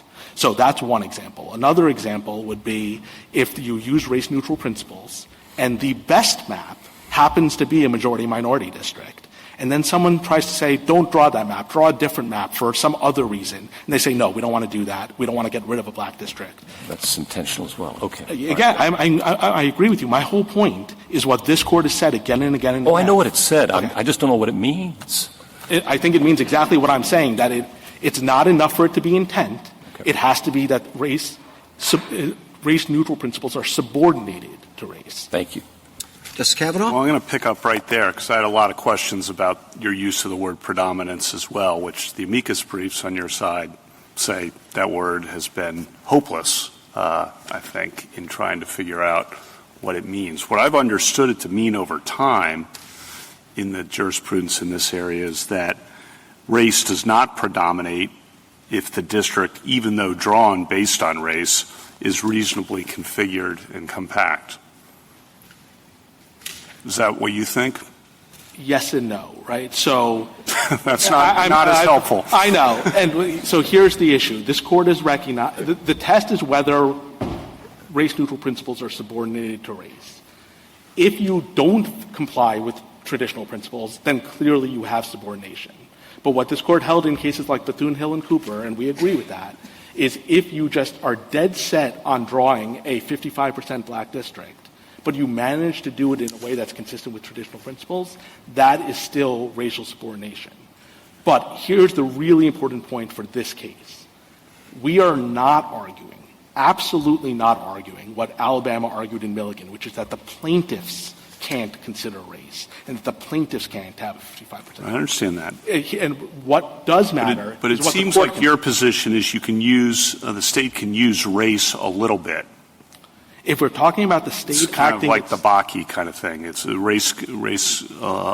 Yes. If you're talking about If you're talking about the state acting in the first instance wholly apart from Section 2, yes, our position and this Court's position has been you can consider race, and the reason why is because redistricting is a complicated, multi-factor inquiry where lots of the permissible factors highly correlate to race, and if you don't have a standard like predominance, as this Court recognized in Alexander, every partisan gerrymander case will become a racial gerrymander case because they will always come in and say, aha, you must have considered. But where it predominates, I'm repeating myself now, is where the district becomes not compact, not reasonably configured? That is one way it becomes race doesn't predominate. The other way is if they just set out to say, I'm going to draw a 55% black district, and then they backfill from there. Because that's race predominating. Exactly. Yeah. But importantly for our purposes, in a Section 2 case, when we say that race can't predominate in the as step one of Jingles, we are not focused on what the plaintiffs do.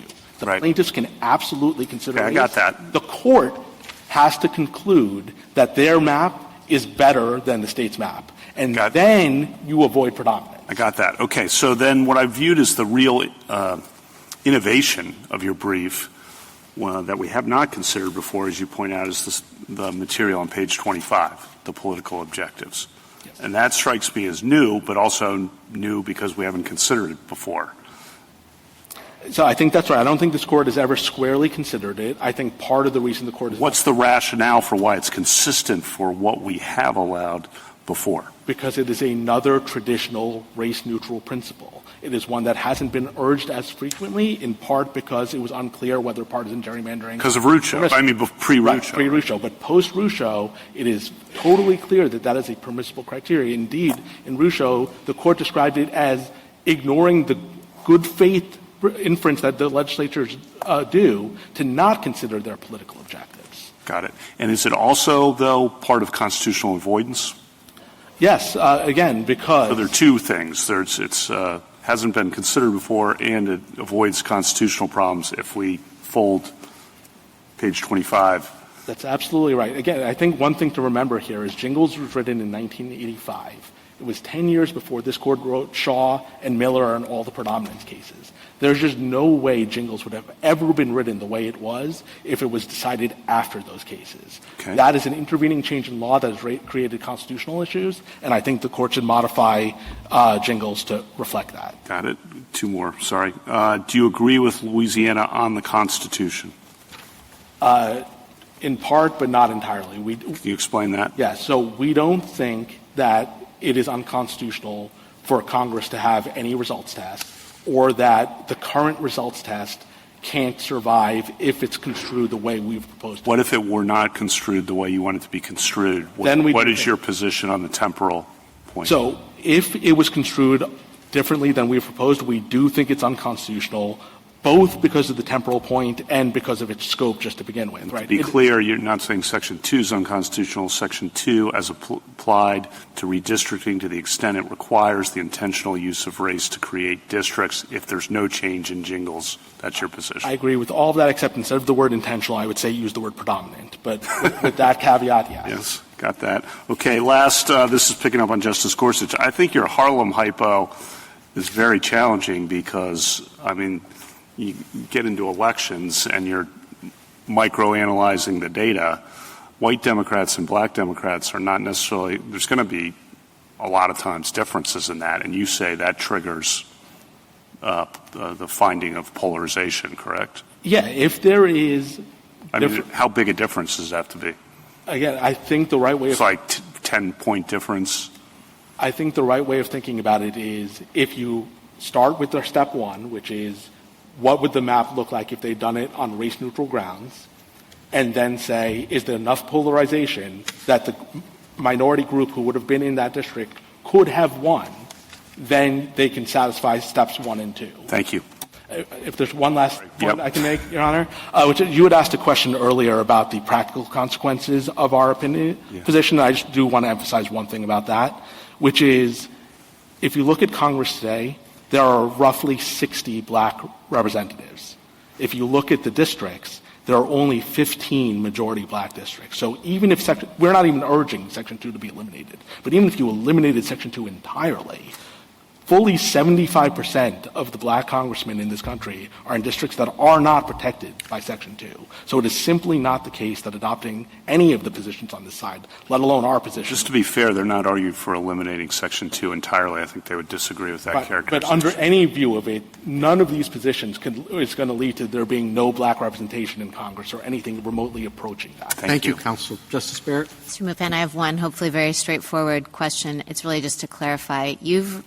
You've said, and you said just now to Justice Kavanaugh, and I take this to be in your brief too, that your position would require a modification of Jingles. Is that necessarily true? Is there a way to say it's a clarification of Jingles? I mean, Jingles is a 40-year-old precedent. So, big ask to change it. Yeah. So most of what we are urging, I think, could be described as a clarification. So we have 3 key points in our brief. One is about how you do recently configured. The second is about how you do racially polarized voting. And the third is how you do the totality of circumstances inquiry. The last 2, I think, can fairly be described as a clarification because the Court has never really grappled with exactly how the totality works, and it has expressly left open the question of racially polarized voting. As to the first part, the reasonably configured, most of what we're saying is consistent with most of this Court's cases, but after Milligan, I do have to acknowledge that that aspect of what we're urging, that it's not enough that it be reasonably equivalent, that the plaintiff's map has to be superior, that is undoubtedly a modification. But I would say it is no greater of a modification than, for example, what this Court did in Kaiser when it retained our but tweaked it in various ways. So I certainly think it's consistent with stare decisis. Okay, thank you. Justice Barrett? That was tweaking. Sorry, Justice Jackson. Sorry. The plaintiff's map has to be superior in your view under this new part insofar as it uses race-neutral criteria. Is that what you mean? Yes. And that's what was asked for by Alabama. And so you'd be saying that would require a change to what we said. No, Alabama didn't argue that. The problem with what Alabama argued is Alabama basically said the plaintiffs had to come up in court and without considering race at all, somehow magically show up with the 50% district. We're not arguing that, and it didn't make much sense, so it's not surprising. Oh, I thought they were saying you had to have race-neutral drawing. That was the whole thing about the computers. No, so they had some weird thing about computers, which, again, is not what we're arguing. But it's crucial to this point. Their weird thing about computers was you have to demonstrate as the plaintiff that you have a race-neutral map, and that's what you're saying right now. It's a very different thing. Yes, they both use the word race-neutral, but what Alabama did was something about computers that I frankly don't understand. What we are arguing is simply under the state's own principles, right, their map has to be better. That I do understand. All right, and then my final question, it just goes to that point, because I'm struck by your the degree to which your analysis relies on the state's departing from traditional principles. You say you get to Section 2 Section 2 violation when they do that. And I guess I just wonder why that doesn't leave us in a position where you really cannot remedy the effects of race discrimination operating in a district based on past discriminatory choices. In other words, you're still bringing in intent because you're saying you have to intentionally depart from your traditional principles on the basis of race, and that's what's going to trigger Section 2. And I have, for example, the Louisiana historian's brief, where it talks about how the reason why you have blacks in different places is because the residential patterns in the state are still reflective of where enslaved communities lived along this particular river system. And that residential segregation, along with disparities in political power, economic status, health outcomes, all of these things are existent today because they reflect institutional choices that are traceable to Jim Crow and reproduced through contemporary practices. That last part is a quote from them. So I appreciate that you want to say when the state comes with their new map, we have to look at the extent to which in drawing it, they have departed from traditional principles on racial grounds. What I'm suggesting is what do we do with the situation in which the state keeps presenting the same map? They're not departing. Their map looks fine. But because of all of these race-based effects, because of the history of Jim Crow, which I appreciate happened a long time ago, but I'm positing, and Jingles allows for us to see where those effects are still occurring. I hear your test not allowing us to solve for that problem when the state is continuing to present the same map under circumstances in which people are not actually being able to have equal electoral opportunity. So I guess I'll say three things about that, Your Honor. The first is, again, our position it does not require intent. I agree that at step one we're saying you have to consider race-neutral principles, but if they've departed from that, we think you could find liability based on the effect without making a finding that they did it for intentional discriminatory reasons. Now, second, you pointed to the fact that it's possible that these effects stem from long distance. Can I just ask you, why do they have to depart? What if they just keep on doing the same thing? They're not changing the map. I thought Section 2's whole point was that you got to offer a remedy. You got to have a remedy where this thing is happening. So the well-intentioned state with no intent to discriminate says the census has changed, this is where people live, but we're just going to provide our same map. And if we can determine that that map, under those circumstances, is not providing for electoral opportunity, regardless of whether they've departed from traditional principles, I thought you had to solve for that. And I guess our point is you don't. You don't. It's only where they depart from traditional principles. It's only where you could say that it's either intentionally or likely intentionally discriminatory. So intent does come in. You don't have to prove it by a preponderance of the evidence. I see. It's any other results test. Thank you. Thank you. Thank you, counsel. Rebuttal, Ms. Nelson. 28 months ago, this court made it pellucidly clear that Section 2 is constitutional and that there needs not be a race-neutral map that is presented as part of the illustrative maps. Many questions that are presented by my opponents on the other side have been asked and answered in Milligan. What is also clear is that Louisiana is emblematic of the ongoing need for Section 2. For example, we're talking about how close this may come to intent or results. If we look simply at the evidence here in Louisiana, we see that Louisiana had shifting justifications for its map whenever it was presented with a map that met or beat its criteria and gave black voters an equal opportunity to participate in the process. It rejected those maps. The court in Robinson also relied on the fact that there has never been a black candidate elected on a statewide basis.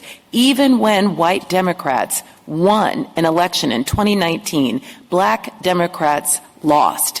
My opponents here would like to make this a partisan issue because they believe the case law will enable their case to prevail, but it does not. This is about race. Section 2 and the Voting Rights Act is laser focused on eliminating racial discrimination from our electoral process regardless of party. And if we look at many of the black Congress people who were elected, they came out of Section 2 opportunity districts. They don't have to be majority-minority districts. Many of them are crossover districts. And so if we remove Section 2, we also recognize that there will likely be a resurgence of discrimination because Section 2 plays a deterrent effect. States are drawing maps with Section 2 in mind. In fact, Local Rule 21 in Louisiana says that the state must comply with Section 2. The fact that HB 1, which was the original map, was pre-cleared by the Department of Justice means very little. Retrogression is an entirely different standard from what Section 2 is looking at. Retrogression means the state of Louisiana cannot go backwards. Section 2 is talking about whether there is active discrimination right now preventing the additional opportunities for black voters who meet all of the Jingles preconditions to have an equal opportunity to participate in the process. Requiring plaintiffs to control for party is helpful if that evidence exists, and it did to some extent in Robinson, where we put on evidence about Democratic elections and the preferences of white voters that still preferred white Democrats over black Democrats. But that is not the only question. If that evidence is available, and I will remind the Court it's not often available if there aren't primary elections or if we are looking at more down-ballot elections, not just the congressional elections at issue here, that evidence is useful, but if there is significant racially polarized voting, that has already been shown to be probative of intentional of discrimination that comes very close to intentional discrimination. What Congress did in Section 2 was strike a very careful balance of using factors like white re-register, like the Zimmer factors, to bring us as close to a finding of intent without making the full accusation and without requiring that conclusion on the part of courts. So we should not downplay, as my opponents have, the robust nature and exacting requirements of a Jingles test, and also remind ourselves that the City of Rome in 1980 made very clear that Congress can address effects beyond what the 15th Amendment requires.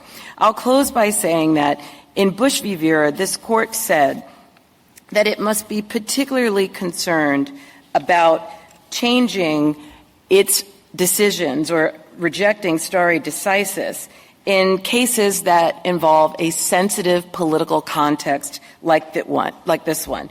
That calls the Court's legitimacy into question in a unique way. My opponents here have not done the labor of showing that precedent should be overturned. They haven't addressed Janus. They haven't addressed Ramos. They've simply said that we should overturn or tweak the precedent that governs Section 2, and I would say that there's no record to support that in this case, and this Court would be remiss to not require that if it is entertaining any significant modifications of Section 2. Any further neutering of Section 2 would resurrect the 15th Amendment as a mere parchment promise, and we ask the Court to remand. Thank you. Thank you, counsel. The case is submitted.